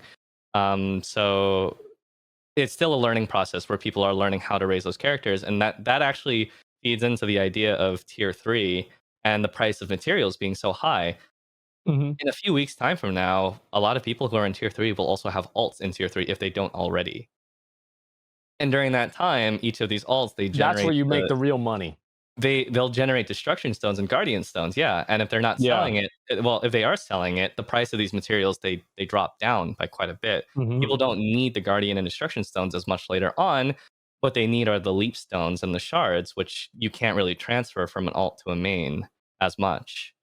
And so that's why I believe that the price will obviously go down, because in due time there's going to be a lot of players in tier 3 that are generating them. Yeah, indubitably. Because of the, I'm gonna be honest. Like, anytime that there's something that's BOE, I just assume, listen, I turn on the stream and whatever happens, right? I'll probably get it. But like, knowing that there's like so much content, like this is one thing that I felt like that I've really enjoyed about Lost Ark, and like especially like even compared to a lot of other games, one thing I've really liked about it is that the end game has like different end games. Like you move from one end game to another end game to another end game. And like that to me is like so much more fulfilling than just doing a harder difficulty. It's like you're going and you're fighting a new boss. Like that to me, that's just so cool. Every alt has its own end game ecosystem that it's working with. So like that's why it's not a great mentality to treat an alt and say that it's an alt. It's better just to think of it as a lower level main, because if you play it and you enjoy it, that's why I usually encourage people to try different classes just to mix things up. But if you make the same class, it's not really a big deal. Just you can enjoy playing an alt is what I'm trying to say. Don't make it into a chore. Dude, like getting on and playing the bard compared to the sorceress was so much fun, and then the shadow hunter, completely different game. It actually makes me want to play the game more. What'd you say? You have a bard? 1325 bard, yeah. Playing a support right now is a little rough because like your value as a support scales directly to the skill of your allies. And like Mhm. later on, when the average skill level of players goes up a little bit, playing a support is really fun because like you know that every time you're buffing them, they're gonna make use of that. Though right now, playing a support in like T1 and T2 is like trying to run a daycare. Yeah, Yeah. the feeling of playing a support though in this game, and you are like, I already knew the timings for like a lot of the mechanics because I had done it on Sorceress, and being Mm. like, oh, this is a really good time to get like a giant shield out, right? Like I'm gonna wait for that timing, and oh, I know the boss is gonna be super easy to hit here. So I build up three. Is it called 3 bars? So I build up 3 bars so I can actually get the buff out. That feeling of mastery, even this early in the game, was super satisfying. And I screwed up plenty of times, but it's really cool to see how different Bard feels compared to Sorceress, where I'm just sitting there like punishing strike, and just like making sure I hit him. Yeah, it's good that you're a bar. You can support Asmon when he gets to T3. That's why I made it, and I literally had it in tier 1 waiting for him. And then he invited Crystal instead of me, and I was just like, "What the heck, dude?" And then Look, I was like, "Screw this shit," and I just went to tier 3 with it. Well, it worked, man. Like, honestly, I feel like going in, one thing I also really like about this game is that you can solo stuff. Like, Mhm. although I complain about some of the mechanics are like annoying to me, like, I think being able to solo Guardians is just, it's so cool, dude. It's so designed that cool. I way. love it. It's designed that way so that dailies you can do alone if you really want to, Yeah. but weeklies you have to group up. Oh, is that like really the distinction there? Yeah. Okay. Yeah, I didn't even know that. Yeah. Can I ask you something? And usually I don't ask stuff like this on Allcraft because people get mad at me if it gets changed. Um, so server reset, when you Mm. can actually go and do like another field boss or another gate at the end of the day. Is it like that on other servers, or is that something that they're going to take out? Oh, the extra Chaos Gate or extra Yeah, Guardian raid? That's a bug. That's not yeah. supposed to be a thing. That's why I haven't done it at all. Oh, I mean, they're probably not going to sanction for it, but it's still a bug. EU can't do that at all. Okay. Really? Wow. Yeah. Yeah, They don't I have that figured. extra thing on reset. I have not. I would never do something like that. That's good. I'm glad that you have that integrity, Rich. No, I just don't want to. When I get ahead, I want it to be the right way. You know, I Yeah. don't look for shortcuts. I don't try to inject extra resources into my characters. I play the game. I do the work. There it is, boys. You buy your and upgrades fair and square. Mm. I do what I have Everything to with do. hard work. I do what I Yeah. have to do. Mm. I definitely do what I have to do. You know, hey man, like you just got to make sure you do what you do in the outside world to progress your character. By the way, guys, quick word from our sponsors. We're having a true. giveaway right now, completely True. sponsored by Game Fuel. We love Game Fuel here. We say it all the time. I was just thinking it to myself. And you guys can actually get some free Game Fuel and a few copies of Elden Ring. The mods are going to spam that link in the chat. Make sure that you don't miss the chance for the giveaway. This is the second one that Asmon's done recently. We know that you guys love Elden Ring. Go ahead and pick it up for free, and then you can have your thirst nice and quenched when you have some Game Fuel there as well. So they get the helmet with the deluxe edition? Did they really get that? That's crazy. I need to enter that. That's awesome. Oh, really? Oh my god. Yeah. Yeah. Saint, have you Dude, played Elden Ring at all? I'm waiting because, like, Yeah. most of the From Software games usually they have a DLC at some point or another, and Yeah, usually they the DLC kind of ties up the game pretty well. So I want to see if they do DLC for Elden Ring first. Plus, I heard the game had some some small PC issues with performance, so I kind of want to wait for them to Dude, fix that you're first. 5 head with everything, man. Like, dude, the amount of self-control that you have, Saint. Like, you're like, yeah, I'll play it when I feel like it. Like, I get that it's Yeah. out there. Like, I'll just do it when I feel like. Dude, what the? How do you have so much control? Like, Because Lost Ark takes up all my time. And that's just, I bet like playing a game that has like pay to win aspects like teaches you a lot of self-control. Because like you know that like you could maybe spend money and get ahead and you choose not to. So like it's like you're constantly Jesus in the desert, like with the devil offering you like the chance to just take that credit card and go to work. You know, and there are some people that fall prey to that, and there are other people that can rise above it. I am weak. I am actually a huge whale in Korea. You know that, right? Really? How much have you spent? Over the past few years, it's like probably around 18K. Holy shit. Yes. So how far did that get you? Not far. Wait, so you did that in 3 years. I'm doing this wrong, man. Yeah. God damn. I already spent 8K. Wow, what? I mean, the thing is, like, I thought it was more. the amount that you can spend in a tier, what you spend in a tier, it devalues extremely hard as soon as a new tier comes out. Because, like, okay, let's hypothetically say that Rich spends money and raises a character hypothetically to 1370, and he spends a hypothetical $8,000, right? Okay. Maybe in like a month or two from now, you'll be able to do that without any issues for free, with no problems. Okay, so it's like it's really that I didn't know it was that fast.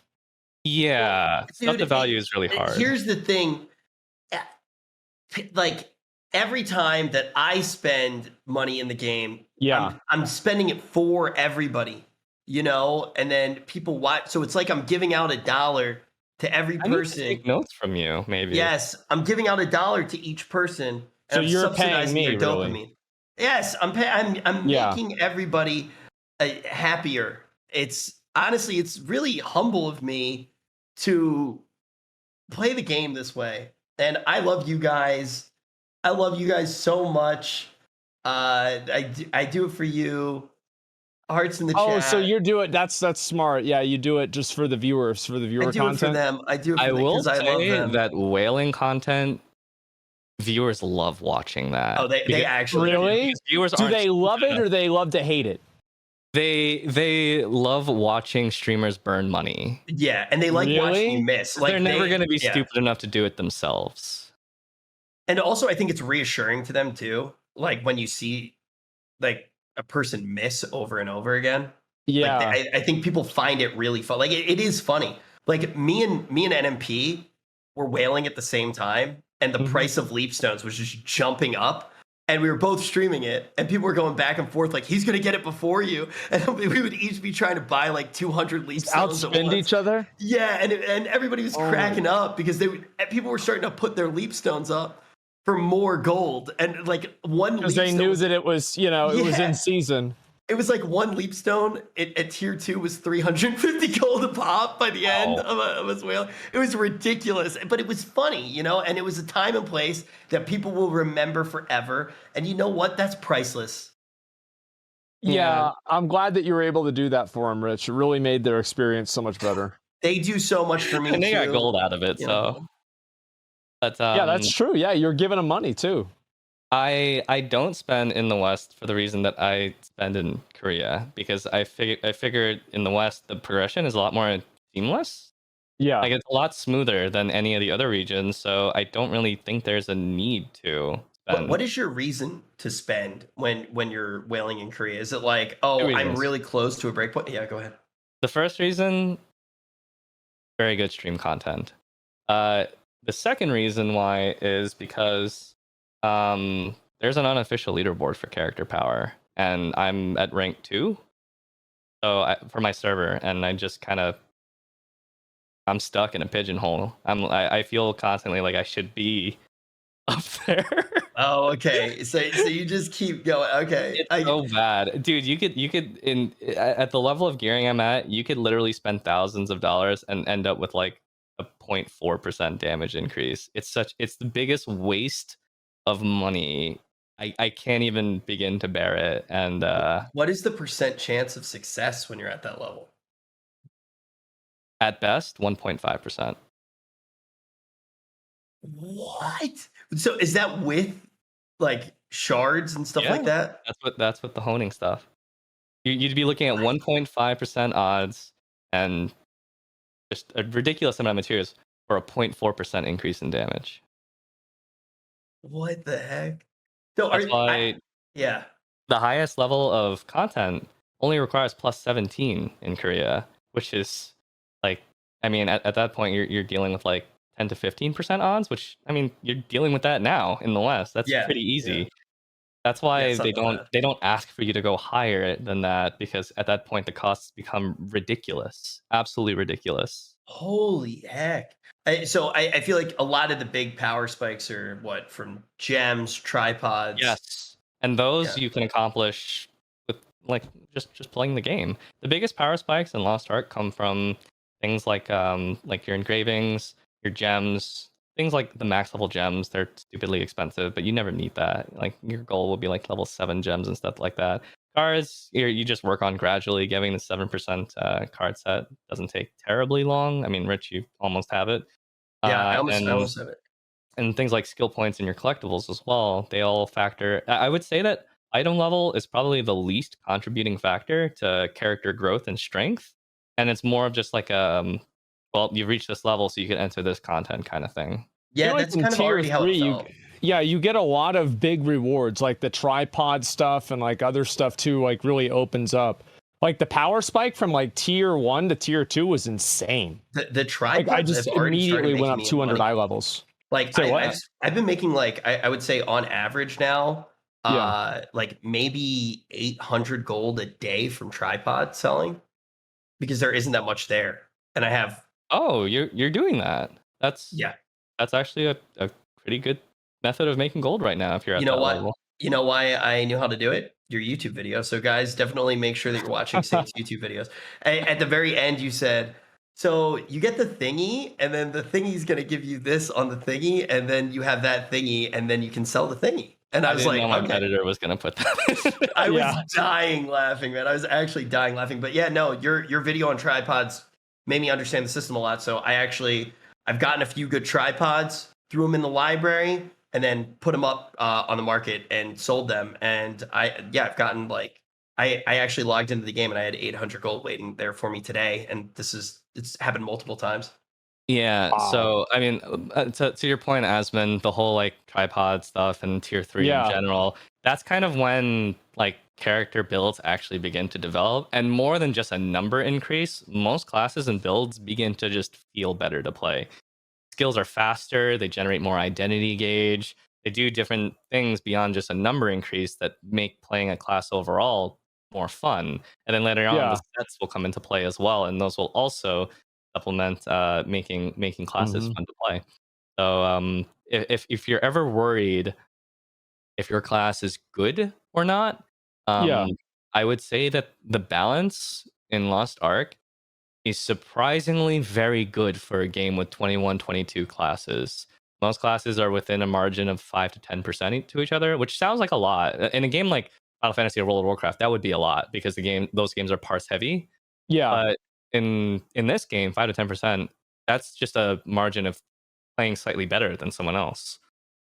Yeah, I Um, guess so. There's a lot of like every attack in a lot of ways is like a skill shot in Lost Ark. So like yeah. there's much more of a skill gap that you have between players, I would assume, and like an output.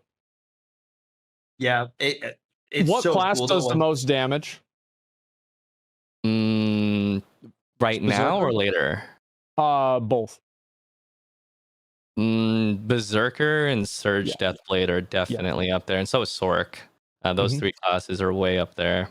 Yeah. Okay. Later on, more classes can compete with them, and then a lot of it also depends on performance. Like there's such thing as practical damage and impractical damage in Lost Ark. For example, with an Igniter Sorceress, her damage on a dummy is considered impractical damage because the boss is not going to just stand there and Yeah. take Just punishment the take it. entire Yeah. time. Yeah, so you're not gonna like It, you're gonna miss meteors. It's going to happen. Do you Um, use like in progression? Do like a lot of people use things like summoner then because they have higher uptime? Or Yes, actually, yeah. So certain classes like Summoner are well known for being excellent prog classes when you're still learning mechanics because a lot of their damage is passively done.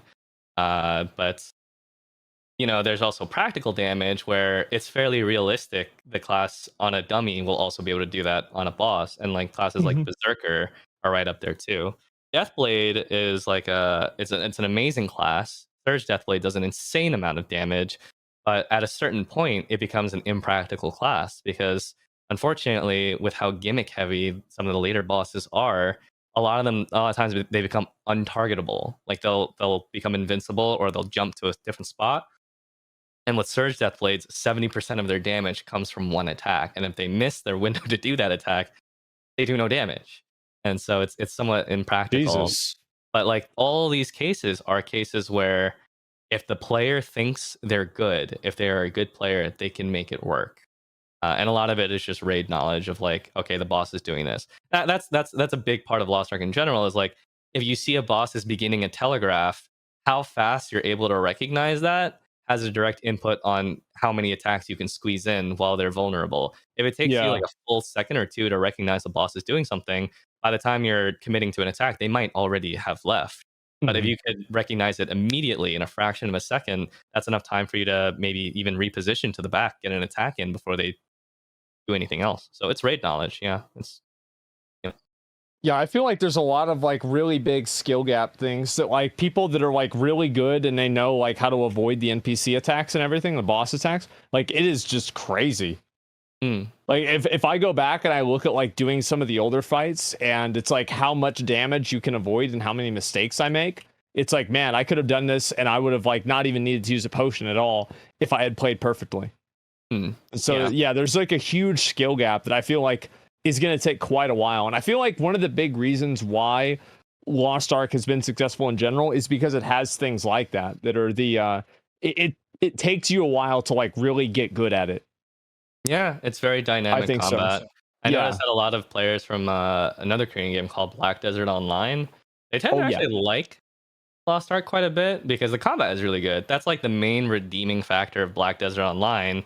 And whenever I ask people about BDO, they say that's the only redeeming factor of their game is that it has very good combat. So I've heard from some players who play that game, when they go from like World of Warcraft or Final Fantasy, maybe they don't like the combat as much, but it's usually a pretty smooth transition from like BDO to Lost Ark, which also has combat that carries the game very well. And also it's like skill-based combat.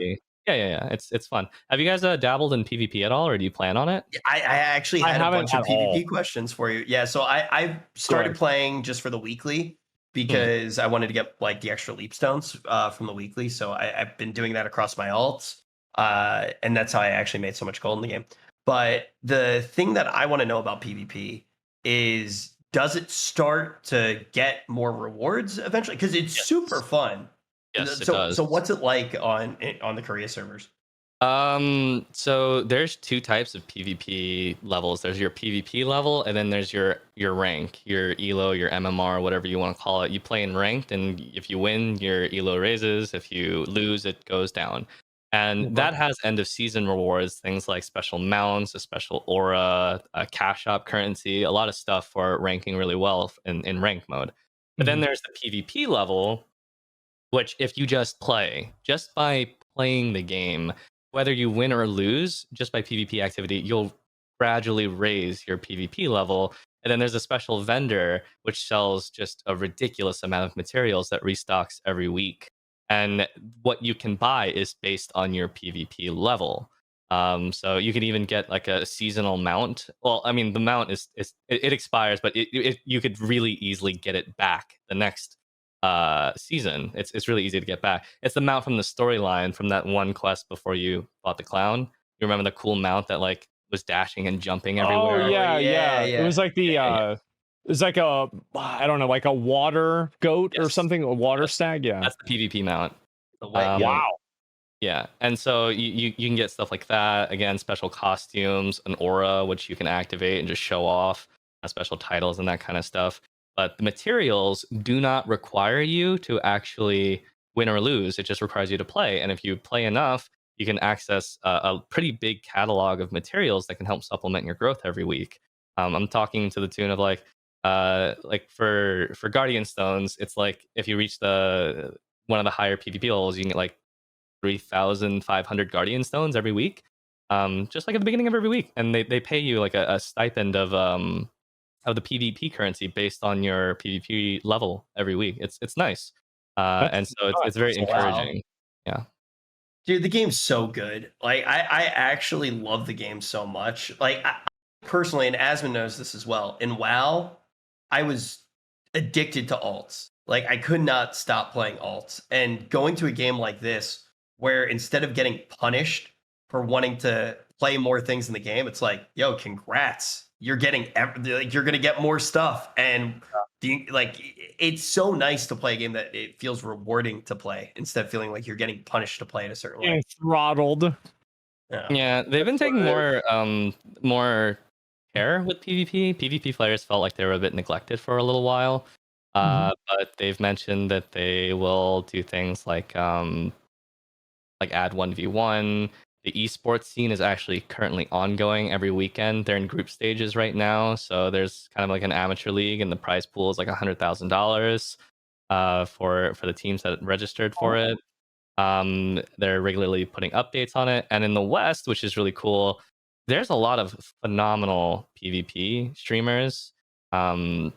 That are really dedicated to it. People that you can find on YouTube, like Lino and Laffy and Grenton and all these amazing people that are so hyper focused on PvP, and they're regularly casting and holding cash tournaments. And so I want to see the PvP scene in the West thrive, because it's kind of rare that you have an MMO that does both well. The problem with Lost Ark PvP though is there's a pretty high barrier of entry, because it really hyper fixates on the. Is there static noise, or was that just? I hear it as well. I'm not sure. Yeah, I'm not hearing anything. I think it might be from Pecky's, but yeah, no, I definitely saw. It might have been Asmon. Sorry. But yeah, no, it's all good. I mean, it's one of those things though. I really hear what you're saying though, Saint, because I've seen like a lot of these really good PvP streamers, but I've also seen Lakari.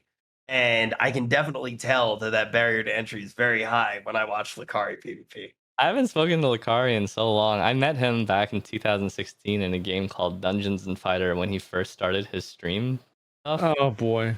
Yeah.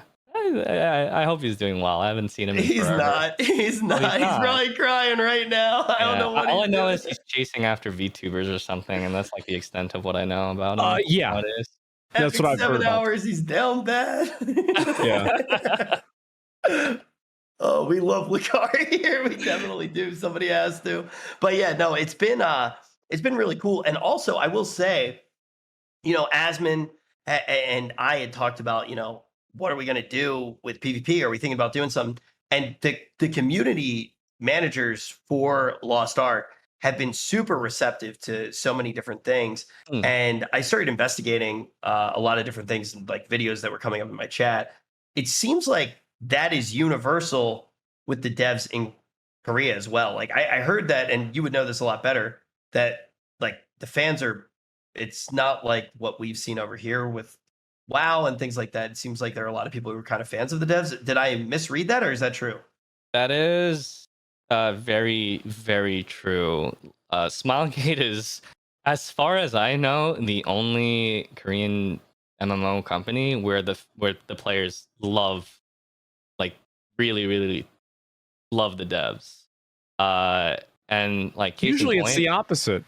Right. And that by the way is one of the reasons why I'm a huge fan of the game. Is it shows a lot of promise in the players actually liking their developers. The players in Korea, they frequently liken the director of the game to the likes of Yoshi P from Final Fantasy 14. It's a very common comparison. Yeah. But like, case in point, over this last holiday, I tweeted about this. Fans of the game, the billboard. Yeah, the billboards. But on top of that, Smilegate also runs a bunch of charities.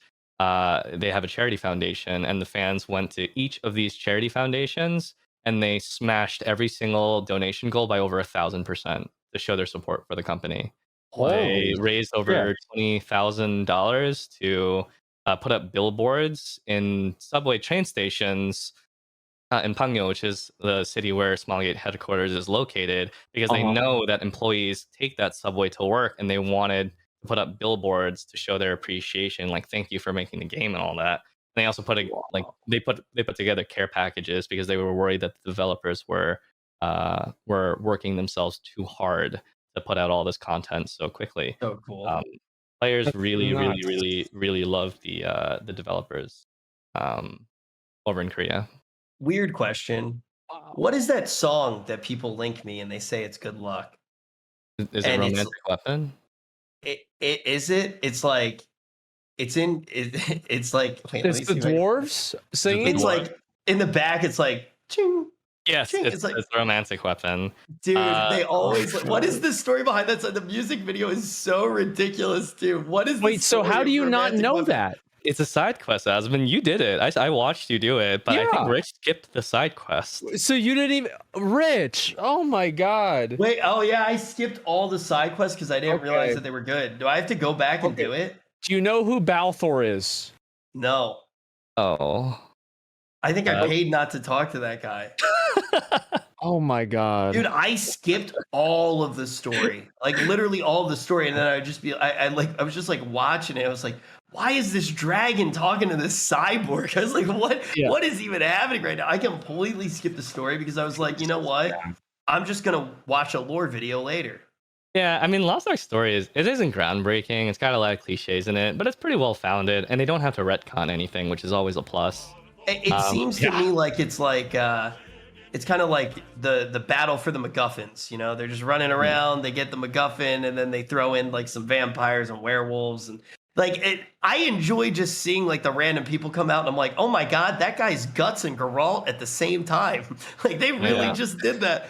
So I enjoyed the Sure, yeah. spectacle of the game, even though I didn't really pay attention to the story itself. Like the spectacle of the cutscenes, they're super good. Like that one cutscene when Carmine like he's like fighting. I forget who he's fighting, and he just like brushes his hair and shit comes out of the ground. He's like, you thought that would work? And I was like, damn, he's so cool. But I didn't really pay attention to the actual nitty gritty of it. Yeah, I mean, a lot of people just skip the story, but if there's anything that's worth not skipping, it's the side stories on the islands. Those are really well done compared to the main story. A lot of people actually do like those quite a bit compared to the main story. So there's always that. I've done all of them. Like I've been doing all the quests. I've read all the stuff. Yeah, it's crazy how like the thing is the way I wanted to play through it is like I knew that everybody else, like people like you, Saint, and like everybody else, you guys were gonna just completely fucking like there's no reason for me to try to go fast because you guys just know the game much better than I do, right? So I went through and I played the game like a super casual. I read all the quests, I watched all the cutscenes and everything. So it's always really funny for me to like listen to, you know, people like Rich talk about the game whenever Why'd you say my name like that, man? because you don't even know who the guy is, man. Why'd you say Like, my name like that? You're like, Rich, dude. I mean, like, come on. Yeah, but you know what I do know? I know Yeah. the mechanics to all the tier 3s. I've experienced the game my way, man. I can't wait to raid with you. Whenever I get to tier 3, Rich, I'm gonna raid with you because I want to watch you fuck stuff up. I literally like, And then you know what? People will all the banned viewers in my chat will go over to your chat and be like, "Man, Asmon sucks, doesn't he?" Yeah, dude, I tried to tell him, but he banned me. He can't handle the truth. I dead ass. The thing I like about the game is when I play my sorceress on a lot of fights, I don't feel like I'm fucking up after I've done the fight a lot. Like it feels really good. You see your damage, like you feel it going up over time. Like you're not missing your punishing strikes. Like you're not in like those weird positions where you thought you could do a punishing strike and then you're like trying to blink away and things like that. And then I'll go in on my bard and I'm just getting like throttled because I'm like trying. I'm trying to be like close to the party and stuff, and like trying to like make sure that I'm giving everybody like damage reduction or making sure I'm buffing everybody. And like that feeling in the game of being able to go into a fight where you even do know the mechanics, but you're playing an alt and you don't have the experience of like how long it's actually going to take to like get off an ability and getting to relearn the fight and experience it from a different angle. It feels so much different than even doing like a fight on WoW and a different DPS character, because usually the mechanics don't feel that much different, right? It's like when you're targeted by this ability, you do this thing. Like you go into the purple circle when the red debuff goes on you. Doesn't matter which DPS class you're really playing, but when you're actually like tactically dodging stuff and you're getting off your abilities in such a different way, it just feels like you're playing a new game on alts at times, and it's got me completely hooked. And when I do fuck up, I'm like, oh, I fucked up. I want to get better. So yes, at times I will fuck up, but every time I'm incentivized to play the game more and get better, regardless of if I'm a whale or what. Playing the game and getting better at the game is my favorite thing about it right now. You guys have very different experiences going through the game because Asmon, you're playing melee, Yes. and Rich, you're playing ranged. Yeah. I think a lot of people bring it up pretty frequently that like they feel like range has like a big advantage when it comes to raid boss fights. Asmon, do you feel that way? It doesn't matter. Because Berserker's the best class. Hmm. So it doesn't matter if it has an advantage or not, because you still I feel come out that. ahead. I do Yeah. feel that way now that I've been playing Bard, right? Because I have to be up close so much more, and I'm just like, oh my god, like this is way harder. Dude, Yeah. Bard takes like 8 minutes to do one thing. It's just like you're like sitting there, like just trying to do one thing, and it's just like she's like sitting there. And I don't know why too. The voice line, she goes feet. She screams feet. Have you noticed that? I don't know what the heck she's What? saying. Yeah, the Bard. I She think goes that's a feet. subconscious thing, Rich. Wait, she's not yelling feet. I don't think so. I think That's you're just hearing what you something that want you're to hear. projecting. And then the sorceress, she goes, Lactala. I like that one. The reason I wanted to bring it up was like Yeah. I think in higher end encounters, even if you play range, you'll notice that like you have to play also in melee range regardless, because a lot of the attacks, they're harder to actually dodge from too far away. Like if the boss has like They're a like cone attack, attacks. yeah. That's easier in melee range to just like sidestep. And there's tons of mechanics like that. There's an ongoing joke that Lost Ark developers love pizza because they just throw pizza mechanics in like every single fight that they can. Yeah, I guess that makes sense. I mean, to me, like actually playing as melee, I don't really worry about it. Like fighting Virtus whenever I first started playing the game, and like I was thinking like, oh man, this would be way easier as ranged. But like in my opinion, I just feel like I feel like my class is just the best class, and like if I'm ever gonna make an alt, it's just gonna be another Berserker. Yeah, So I mean, yeah, you know that's that it. fight and the same fight from the video, Belshazzar, Mhm. in the normal mode, that was actually soloed by a single player. The top Whoa. Berserker in Korea managed to solo that entire last phase on their own on normal mode. Something Holy that shit!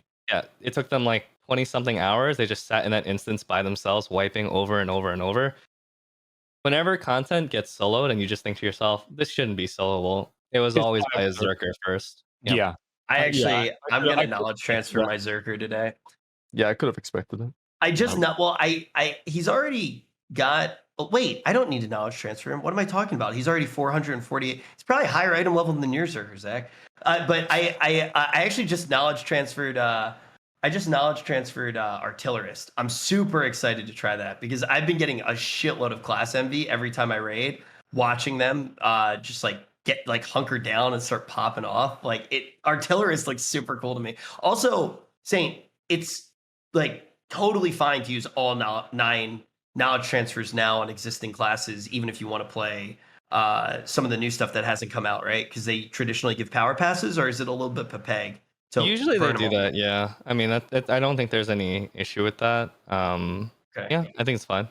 I've used a lot of mine already, so I wasn't sure if I like kind of screwed myself over because I want to play Summoner, I want to play Arcana, I want to play Artist, and I want to play Scouter. Yeah, Artillerist is a good class, but it has the same problem that Igniter Sorceress has, where it's like you shoot a nuke up in the air, and then like 2 seconds it lands down, and then the boss is in Toto Africa. They move already. away. Yeah. Yeah. So you might find some frustrations here and there, but Artillerist mains, they've been known. Every class has its own stereotypes, by the way. They've been known to be one of the most reliable classes. Like if you need to get it done, you want someone who is going to get the job done in a raid. You can never go wrong with an Artillerist. Are gunslingers known to be like people who have they're known to be what? Nothing. Go on. I feel like gunslingers, they're like that gamer who has something to prove. They're like, yeah, I'm really good at games. Look, like this class is a little bit harder to play, but you know, I can do it. Like they're the ones with like the really fragile egos who try to make the game their class, like their whole personality trait. Do we all hate gunslingers? Gunslingers, they do a ton of damage. They're super strong. Fuck, I'm gonna make one. but they've been known to sometimes they're a bit on the fragile side. They die easily. In Lost Ark, the thing about like stereotypes about classes in like the highest level in Korea, Yeah. it's not about whether or not a class can do damage. It's whether or not a class can survive. Because a dead DPS doesn't do DPS. There's no combat reses in this game. So Yeah, like sometimes That's what's people, crazy is like if you fuck up, it's on you. Like Yeah, in yeah, WoW, yeah. like we can always blame the healers, but it's like really hard to find somebody to displace responsibility onto in this game, and that's Yep. weird. it's high personal accountability. So sometimes some classes they do get some flack for being a class that's more known to die. Something like an To get artillerist got, yeah. doesn't die because it's second only to gun lancer in terms of durability. So like usually you can be safely assured that an artillerist is a reliable teammate, and this comes into play like when you're recruiting for like a public party. It's like the perception that some people have about classes. All classes are capable of really good damage. It's just whether or not the person will survive to do that damage in the end. it's cool seeing all the different. I do like how all of the synergies work between things. And I didn't really fully understand how cool those interactions were until recently. Like when I started looking at everything that like War Dancer brings to a party, and I'm curious if that meta shifts a whole bunch the second that you get some of the new, like how much does artist shape or like shake things up compared to having your paladins and your bards? Um, in late game Lost Ark, you try to make comps that make sense. So remember what I said before about playing Reflux Sorceress? I played Reflux Sorceress with other constant damage buffing classes, and the supporter, like an artist or a paladin, they provide like a really good uptime on buffs. That also like synergies are always something you take into consideration. It's also one of the reasons why berserkers kind of have a hard time because like berserkers have a nickname in Korea. They're called synergy thieves because they don't bring their party buff. They just take a selfish 30% buff for themselves instead of bringing their party buff. Um, Good, fuck them. yeah. I mean, Perfect class for you, look, man. Perfect Yeah. class for you. Yes. You picked her right. Yeah, that's great. I I love it. I try to avoid playing with berserkers because I know they're not gonna buff me, and I know this because I have a berserker and I don't bring my buff. No, why would you do that? It's for yourself, man.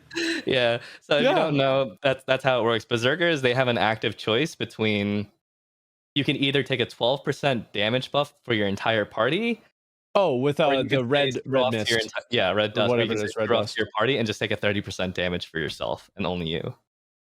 Yeah, I don't do I don't do the party buff. I only do my personal buff. Yeah, it's more convenient that way. You just have to Well, think it about makes what me you're do doing. more damage. I That throw too, out my yeah. blaze. Yeah. I got 6% damage buff for the whole party. It's got bleed on it too. Everybody's like, "Wow, you're the best." Sorceress is just better than Zerker, man. Yeah, I But don't yeah, know about there's a that. lot of classes that are good like that. Like I know what all the synergies for all the classes do, so I have my preferences depending on what I'm playing. If I'm playing a class that's very burst oriented, I like classes that have like low uptime but big buffs. Yeah. But if I'm playing like a constant damage class, I like classes that can continuously put out their buffs. So there's preferred party members for every type of character in the game. For like the higher end rating scene in the game, do they tend to like actually switch a lot depending on the fight, what they're bringing to the table, or do most people kind of stick to their one trick? Usually for the most part, it's every kit is pretty capable of most of the encounters. Sometimes some encounters don't have a counter pattern, so you don't bring your counter. Whereas other fights like Vulcan or Belshazzar, you must bring your counter. There's like it's pretty much non-negotiable Yeah. because of preventing raid wipe related stuff. Um, but outside of that, no, for the most part, no, not really. I think your one kit can work for all of the raids. All the raids are pretty well designed in that way, where it's like gimmicks don't rely too heavily on a certain mechanic. And even if like there's a really difficult stagger check, like think of Belshazzar and Hildebrand's Palace and how hard it is to do that stagger check. Yeah. You can always bring whirlwind bombs. Battle items are there to support any deficiency in the party. Okay, so it's like the game is balanced to not use the items, but if you use the items, you can always kind of like Yeah. make up for the okay. Like you might have that a makes a party lot of that has sense. really low stagger in it, or you might have a party that has a gun lancer and a berserker in it, and that has insanely high stagger. You don't need to you don't need to use battle items in that case. It's just there to cover your weak points. Wow. Okay. Yeah. Okay. Yeah, I didn't know that. Wow. Yeah, no, I need to use. I've never used a grenade. oh, they I've feel literally, good. I've never used one. Really? Do they? Are they? Do they do a lot of damage? No, not really. They're just used for like their auxiliary effects. Like a destruction bomb does direct weak point damage, so it's okay. good to break armor really easily. Or a whirlwind grenade does really high stagger damage. So let's say you have to do a stagger check, but your skills are on cooldown. You know, a whirlwind bomb can help cover. Use that instead. Yeah. Have you done tower yet? Have you gotten a floor 48 of tower yet? Me? I did them all. Oh no, you're asking Asmon? I was asking Asmon, yeah. Yeah, I beat it today. Oh, you got to floor 48? I beat the whole thing. Wait, how'd you beat floor 48? I don't remember even which one that was. I don't remember which one that was. You just beat it. Like, which one is that? Never mind, man. That's pretty cool, dude. That's pretty cool. It was 48. Wow. Yeah, I don't even remember. It's the silence floor. I don't remember it either. Wow, dude. Okay, I remember it. I remember it all too well. I think I was watching you do 450 before the program started, and you were very annoyed by the boss sticking to the wall. Yeah. Yes, sticking to the wall, and then with her back against the wall, where she's doing the 270-degree attack, where the only safe spot is behind her while her back is against the wall. Yes, it was very upsetting, but we beat her. It was okay. It's okay. Now when you raise your ults, you can do it again. More berserkers. What? I have to do it again? Well, I mean, every character that you have can go through the tower. And the second time you go through the tower, they get a ton of materials. They get a shitload, like hundreds of leaf stones. Like you get so much stuff. I've done tower 3 times. I actually, it's the thing that makes me toxic in the game. What the fuck? I had no idea. Oh my god, I gotta do that on all my other berserkers then. That's crazy. Yeah, I'm gonna have to start leveling those up and getting them ready, because like I might have to start funneling gear. Like what I'm really hoping, this is like kind of, I'm gonna just I'm gonna keep it real, is that I'm really hoping that like once I get into tier 3, there'll be like a few people that decide to quit the game, or they get extra resources and they're like, we're gonna just give Asmon all of our stones, like might as well help the guy out a little bit, like that's what I'm really hoping that's gonna happen. I don't know if it will, but I've got my fingers crossed. Some streamers in Korea, whenever they go upgrading, if like their viewers see, oh no, they're failing, they start like mass mailing them materials and stuff like that. Yeah, that happened to me. I'm not gonna lie, that actually happened to me. It saved me when I was getting to tier 2 or getting to tier 3 the first time. I actually got really lucky. It doesn't sound like your chat wants to do that though. My chat? Oh no, see, they're gonna act like they don't want to, but then here's what happens, right? Is that people will donate just to make the chat mad that it's happening, and then the chat will get even more mad, and then like at a certain point, the chat will get so angry about it that then they will become happy about it. It will be like a full, complete circle, and they'll be like, wow. Yeah, it's just, this is so shameless, we're just gonna let it happen. You'll get the pogs when it actually passes. Yeah, exactly. They want you to fail every time you fail, and they want you to pass every time you pass. It's actually the best feeling in the world. It's so fun. Dude, NMP's actually geared as hell right now. He's like he's tweeting pictures of his engravings and stuff. He just got where did it go? He actually just got tier 3 awakening. Oh, they put it up. Yeah, he just got level 3 awakening, blessed aura, and expert on his paladin. Those are really good engravings, actually. Yes, dude. Nick he's what all whales need to be. Bro, I already have 3. I already have 2 engravings at 3, and I'm in tier 2. The challenge though is when you go to tier 3. Yeah. You kind of go back to like dumpster engravings for a little bit. Really? Why? Yeah, because you have to go back to blue accessories, and the blue accessories have like kind of garbage engravings until you get to like once you get to 1325, then you can start using purple ones again. But here's a problem: the abyssal dungeons in tier 3 don't give guaranteed class engravings like tier 1 and tier 2. Oh, But when you get to Argos, Argos does give legendary accessories that have guaranteed class engraving on them. But Asmon, Oh you could just buy jewelry off the market. that's a good idea. I could just buy it. Yeah, guys, I gotta. Yeah, I'll remind everybody of my character's name later on. You know, in case they want to help out and help the process. I was so upset you didn't help me, man. When What I do you hit mean? up. Oh, giving you gold? No, that's Fuck not what I that. asked, bro. I asked a very simple question. What's that? I said I was whale capped for some reason.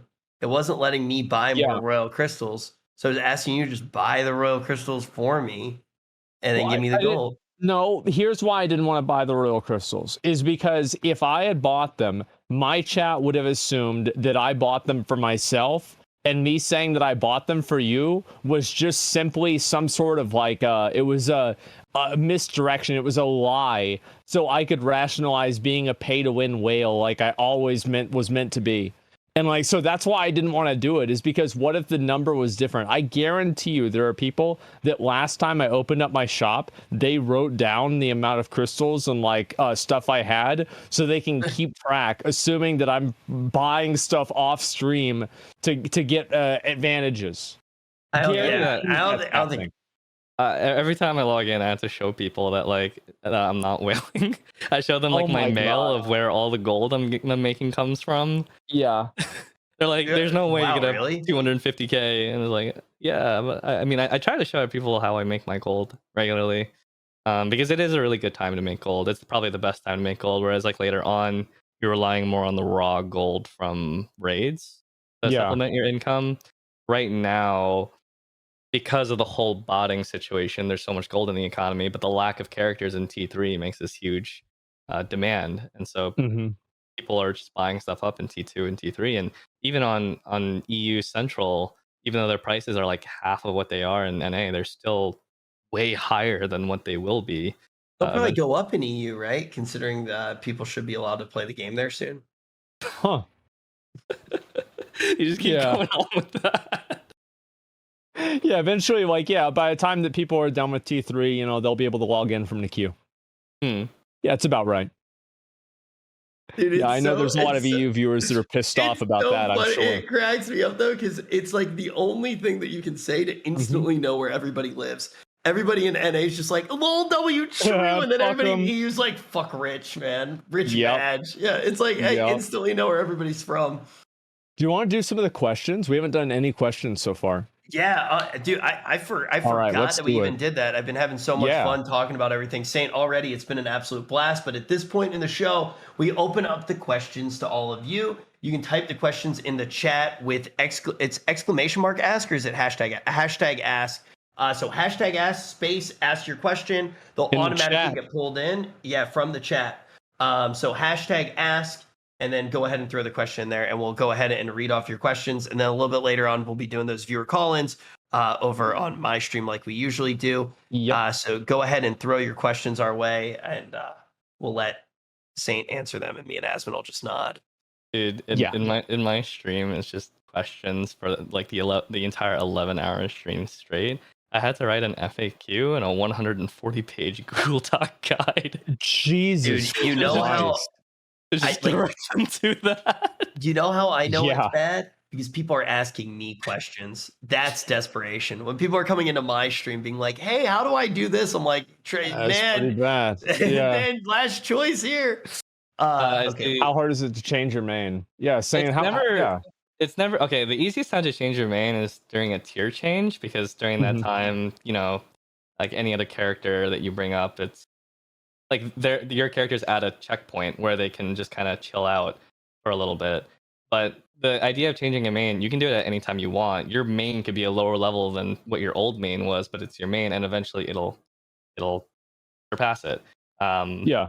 You can always change main in the same way that someone can start playing the game months from now and catch up. It just takes time, and you can always prepare materials in advance so that it takes less time. Okay. That's at least a good thing. All right, that's good to know.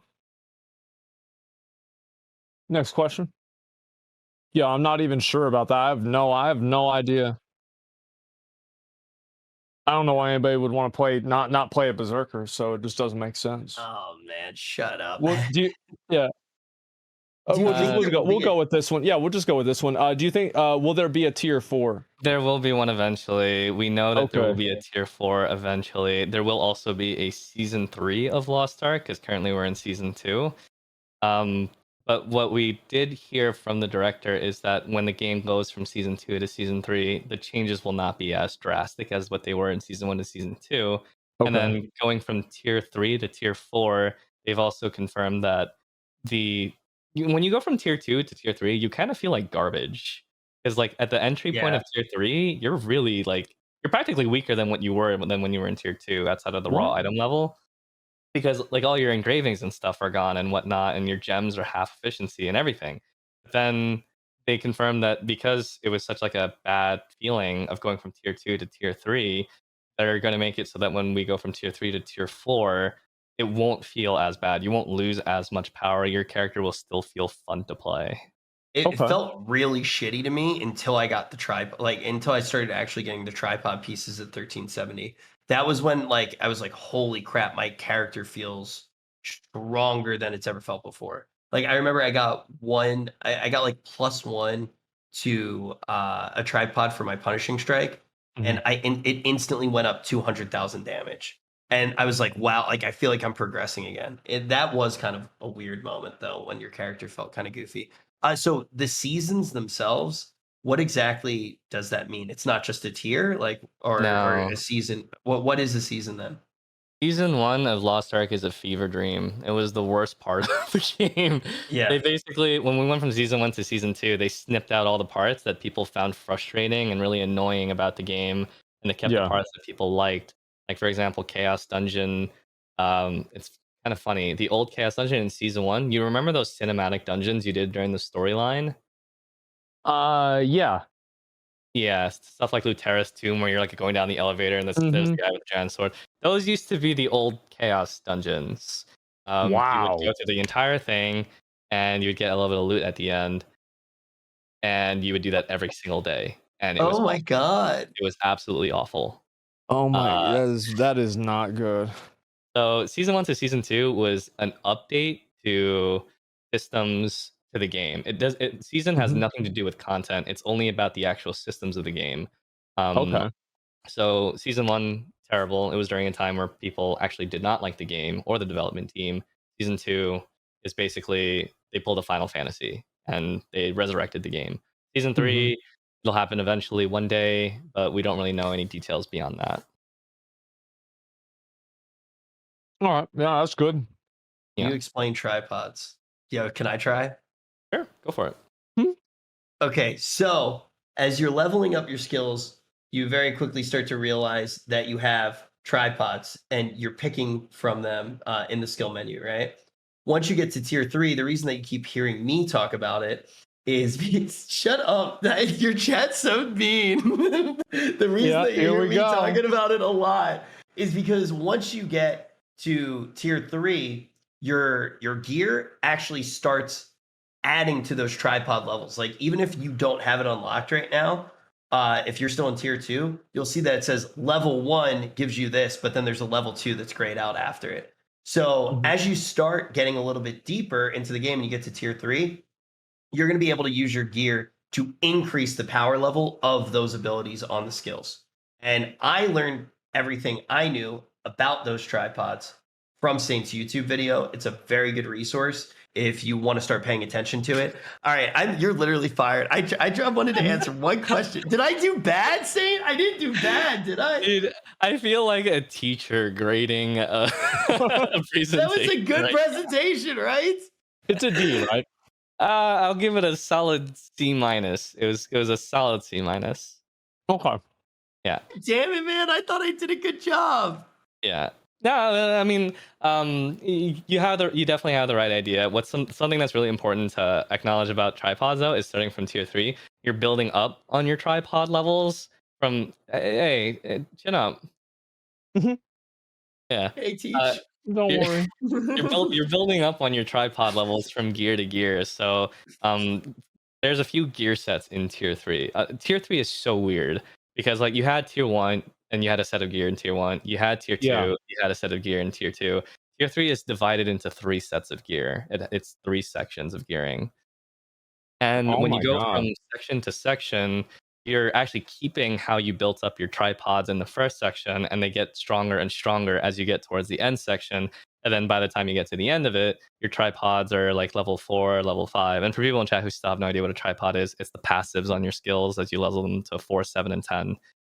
So they get stronger and stronger. They generate more identity gauge. They are faster.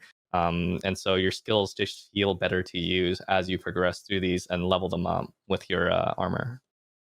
That was yeah. When you said the passive thing, if I did that, I would have gotten at least a B minus. Yeah, Yeah, definitely. that's super important. Yeah, it does. It's the most fun part of the progression for me right now in tier 1. Like, I'm excited when I go into my chaos dungeon each day to see what's going to drop and be able to flip it on the auction house.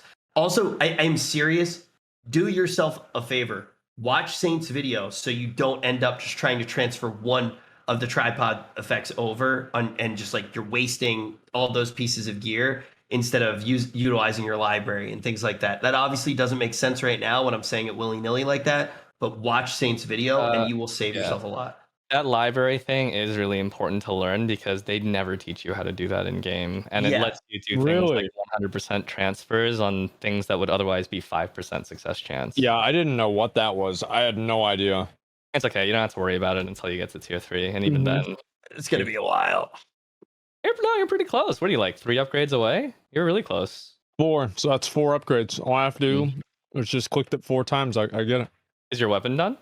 Yep, I just got it first try. Oh, just armor now. Yeah. I mean, it's not a big deal. Nice. You just upgrade it first time. Dude, do yourself a favor. When you get to tier 3, Asmon, don't do the easy raids. Wait to do the hard mode that week and just push the 1370. It's worth it, right, Saint? I'm sorry, one more time? I was reading the question that was on the screen. I was trolling. Yeah, we'll answer the questions. What from Lost Ark did you like to see in other MMOs? I like that Lost Ark is really fixated on the combat, and also it's so like I love DPS meters because I love improving in raids. At the same time, it's very refreshing not to have them. To just focus on the gameplay and everything. The combat is really, really good. And dude, Lost Ark has to be the most coon brain game I've played in the last decade. Coon brain. I think everyone who plays this game is down bad with and we haven't even gotten to like the good costumes. Dude, that's not true at all. I'm not a coon brain. Yeah, look, summertime is in like 3 months. We'll circle back to this in 3 months. Okay, wait, why? Good. Why do you think, Rich? Wait, what changes in summertime? Clothes. Yeah. Dude, I'm the farthest from a coon brain out of anyone. Like, I play the game true. It is true, man. I play this game for the mechanics. I play it for the challenge. There's nothing. I don't do anything in my life based around stuff like that. I do, but once again, it's for the mechanics. Nothing in my life is based off of being is that real? Hi. Asmon's being mean to me, by the way. He deserved it. He deserved it. I can't hear him. He's still being mean to me. Really? No. All right, I gotta go. Okay, bye. Uh-oh. What's going on here? Why are they playing that? What did it on? I don't know. The production. Okay. I'll see you later. Is she good? Yeah, she's good. I got her. Like I was saying, I don't think that summertime is going to affect how I play the game at all because I'm a mechanically focused player. Right. Okay. Right. Okay. Yeah. Yeah, absolutely. Yeah, let's go to that. Yeah, I feel like a lot of other MMOs, I like the way that you can customize each ability. I wish like different abilities in WoW had more customization. Like Bladestorm, like you can make it bigger and have it last less amount of time, or make it smaller, have it do more damage. Like different ability modification. That's what I liked. Same. That was actually something that I loved about the game back when I first showcased in Mhm. like 2015, that the tripod system, how it modified the skills. At the time, that seemed very innovative to me. I think Yeah. more games have done it since then in different ways, but it is cool because you get to play multiple versions of the same class, like one build for Yeah. mobbing, one for raiding, one for PvP, and it's like you never feel like you're playing exactly the same class in each Also, battle. you can just like swap around and do whatever you want. You know, there's no friction between that. You just do whatever the hell you want to do. Yep, free respects is always nice. That is Mhm. really cool. But like actually being able to have the different builds preset and Yeah. get to play like, you know, you have your chaos dungeon build and then you can play 2 different engraving setups. It is a lot of fun. Is it worth selling all T3 tradable mats right now? Yeah. What do you think? Yeah. I mean, you're the one selling them. Okay, I'm scared because like whenever I say anything like this, I feel like Elon Musk when he's on the toilet in the morning and he tweets something about a stock. Crypto, and then like something goes up by like 10% or something. Yeah, this happens Dude, in my own stream. Yeah. Stoops Yeah, he ruined does it too. Dude, Yep. he ruined the price of crystals. He actually destroyed the entire economy after the last Allcraft episode. I'm selling all of my T3 materials, but I do think that the honor shards will go up. I think right now people don't need them, but later on they will. But I think everything else will go down. Okay. Yeah, that makes sense. Yeah, I could see that for sure. We do like maybe. Sell honor shards now. Sell them now. Yeah, there you go. Like it's a mistake. Yeah. Sell them now. Sell them now. Sell them now. Sell. You heard it, boys. There it is. Oh, Time to man. pump. Time to pump. Yep. Sell. Do you guys want to do like maybe 2 more? You wanna do Yeah, two that's more, fine. 2 more of these. That'll be good. Okay. How do you deal with silver drought when you hit around 1350? Well, Not how one of the rich most it is. important things to do is make sure that you have a good CCV. And Sure. don't be Uh-huh. intimidated to send it to a lot of people, even if they're going to say no. Look at every interview as an opportunity to get better at being interviewed. At that point, you're really going to start taking off, and silver will come to you just fine. Oh man. Silver Okay. is silver just mainly comes from alt play, to be honest. If you play your alts, they earn a lot of silver in Chaos Dungeon. And also there's a very, very, very, very popular Una's task. I call it Amazon Prime Island personally. Low And paying. it takes place, yes, low paying. It it's a shipping warehouse in the middle of the ocean that delivers parcels everywhere else in the ocean. Okay. And if you these dailies, they give silver and a pretty good amount of them. And it's really simple of just like take the quest and then bring it to Arthatine, bring it to Shushire, bring it to Rohendel. But you know, as you know, traveling that far is kind of a pain in the ass. So that's why Yeah. you use your Bifrost points and you set them up to just teleport to the NPC instantly, and then your Una's tasks are done for the day in 2-3 minutes, and they bring in like a heap load of silver. So- Jesus. I have a kind of weird question That's off crazy. the back of that. Yeah. Do you think right now, Saint, that it's more worth using your alts to do those dailies to get the silver, or is it more worth farming reputation for like getting more reputations by using all of your alts? Only if you are actually hurting on silver. I don't think that people should be hurting on silver unless they're doing the adventure tome stuff. Because some of the food items from wandering merchants cost like 1 to 2 million silver, which is insane. Or if they are making the mistake of re-rolling gems, which you should refrain from doing. I did that in tier 2. That was Yeah. actually one of the reasons why I found myself in such a silver deficit. I did not realize how bad it was, and I re-rolled gems every single time, all through tier 2. Really? Yeah, I never Burns or re-rolled silver. any gems. Because the way I look at it is like I'm already popping off. Like I already beat all the content, like who cares? I just wait till I get the gear. So like anything above that is just too much. That was Do my you biggest equip them? mistake in the game. So what? Do you equip them when you get them though? Yeah. Okay. Yeah. I mean that's the way you Yeah, should do it. if they're good, I put them on, yeah. Right. Just So use them all.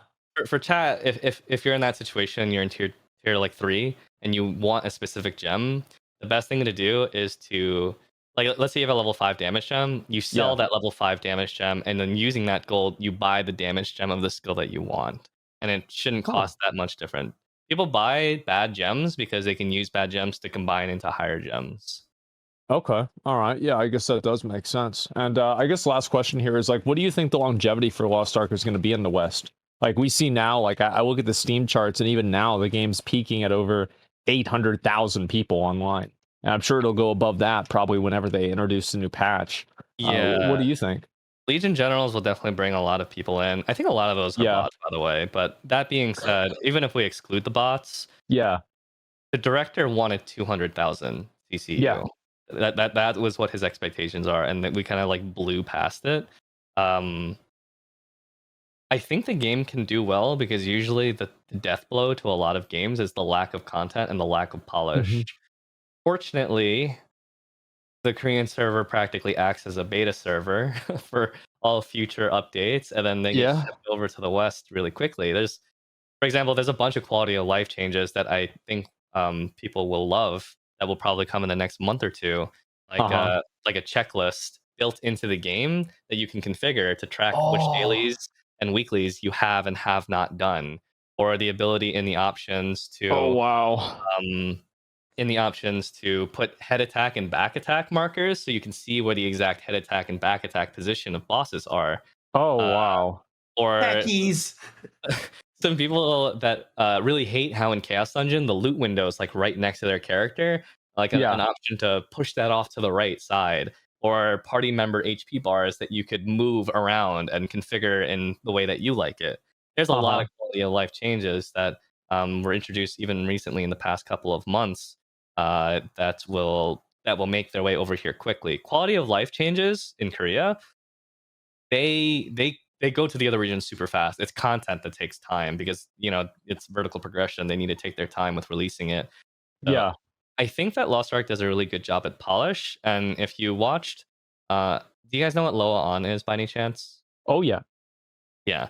So for chat, that's Lost Ark's version of BlizzCon, pretty much, where they reflect on the previous year, they own up to their mistakes, they make apologies, and then they tell the solutions on how they will fix it, and then they show the roadmap for the next year and what their ambitions are.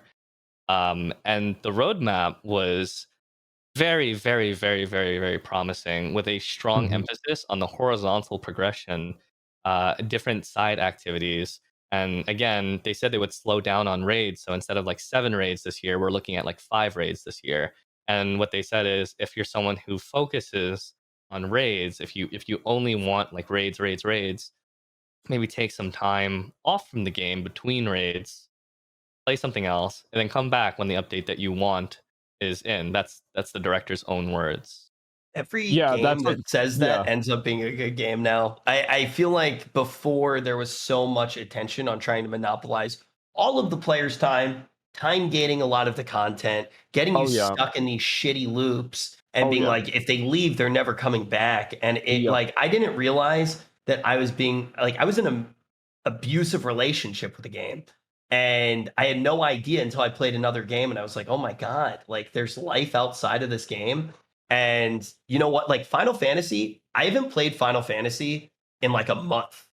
I am so excited to come back. Like I love the game just as much as I always did. And it doesn't need to manipulate me and trick me into fucking playing. Because of course I'm going to play. Because when I come back, it's good. And I feel like Lost Ark is a similar game in a lot of ways. And also, like even things like rest. Like I didn't play yesterday because I was moving into my girlfriend's place, and it took some time, and so I didn't get to play Lost Ark yesterday. So I ended up just getting rest yesterday, and you know what? I feel rewarded and I feel refreshed, and that's because the game respects me. Right. I can see that. Yeah, I mean the rest system is great. It's really nice to go into like do a content and then get double the loot for it. It just feels Feels good. good. You get the 2 Guardian Souls. Yeah, it Yeah, feels yeah. great, man. Feels good. It's like I don't have to do this shit again. Fuck yeah. Mhm, Yeah, I feel mhm. great. Yeah, no, I mean, I feel like just overall, I mean, I feel like the game's going to have quite a lot of longevity. Like, Yes, just from what I I've think so seen too. so far, I mean, people are going to continue playing this game for quite a while because it has an end game that's actually progressive. And this is like, as I said, I think it's the biggest weakness a lot of these, MMOs have, is that a lot of times whenever you hit max level, I mean, like with New World, this was especially an issue outside of the 2 dungeons you're able to do. It's like you're just doing the exact same content over and over and over, but the numbers are bigger. And like with Lost Ark, they actually provide new content to do and like new verticals that you can make your character better, like that tripod stuff and gems and, like all these other little things like cards. Yeah, I want people to feel like they don't have to treat Lost Ark like a job.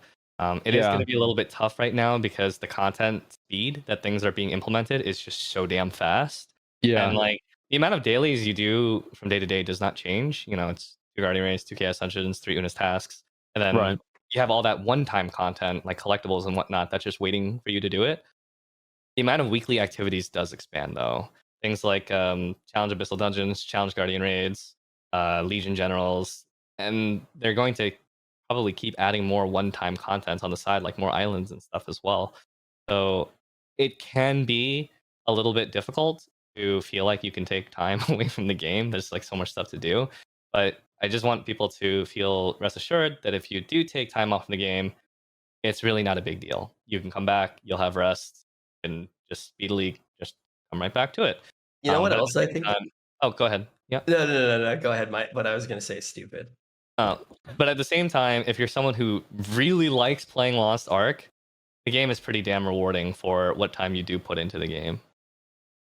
Yeah, I mean, I could see that for sure. I mean, to me, like, I like doing all the little collectibles. Like, right now, I'm trying to collect all the seeds, and then I'm also going to collect all the masterpieces and all this other stuff. There's a lot to do, man. It really is. It's crazy.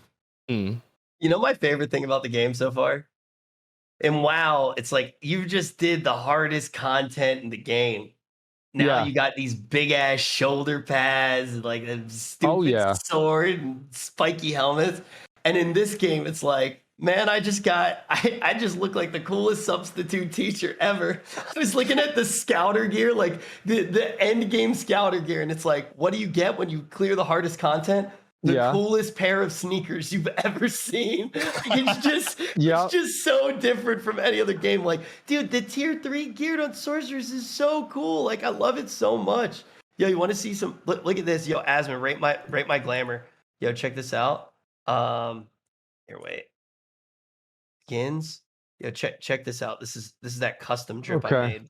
This is the custom drip, bro. I Push put her your in that can. Louis V. Oh, bro, that's so. Oh my God. Yeah, I got her in that Louis V, I mean, man. yeah, I get it. I fucking get it. It actually matches really well. Like, that's the Look, thing. Is when it's she actually really turns, good. there's Yeah. just like a little bit of red detailing. You know what I'm saying? I'm Oh just yeah, saying. yeah, I see it. I've been Yeah, working. sure. I've been working on my virtue skills. You know. Dude, my it's amazing God. to me when I think I see more comments about people demanding skins more than content at the moment. Yeah. Yeah, people want to look good. Yeah, they're full up on content. Everybody's got plenty of content, man. Like, yeah, that's no problem. It's just Uh, looking cool. That's what really matters. I will recommend this. I think a lot of you are gonna dabble with the dye system, with like coloring your Yeah. gear and adding patterns and the shininess of it and everything. Oh yeah. Be very careful. That is my one warning with dyes. Be very careful that you don't dye something and then realize, oh, I want to make a little change here, and then you have to dye it again, because those dye costs, They're they insane, they add up. They add up really quickly, and you don't think about it. dude. So I I didn't spent, even know like- they had a cost. I dyed my armor black, and that was it. I Bro, never went back. That get it right the first time. Yeah. Yeah. that skin that I made, like that cost like a full thing of dye. Like all of the dye that I purchased, I used it just on Jesus. that. Yeah. Yeah. Yeah, that's a lot, man. Like, there's so many like little microsystems, like the masterpieces and the getting all the songs to play and everything like that. I feel like that's one of the things that's like especially overwhelming for people, but it definitely gives you something to do. And Well, it's kind of you have what? You have Island Tokens, Giant Hearts, Omnum Stars, Masterpieces, Makoko Seeds, Ignia Tokens, World Tree Leaves, and Sea yeah. Bounties, right? Wow. Good memory. Yeah, He's dude. reading it off the screen.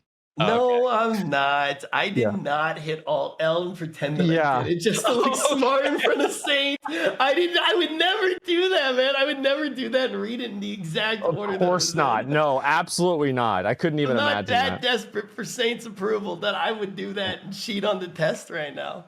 Yeah. Well, anyway, I do really appreciate you coming on, Saint, especially, this has been like a kind of a last minute thing. So I do really, really appreciate it. And again, like your videos have been like super helpful. They've been really approachable. They've been like new player friendly, etc. So, I mean, we really appreciate what you're doing, man. Thanks a lot. I'm really surprised that you said that because a lot of times I think that my videos are too wordy.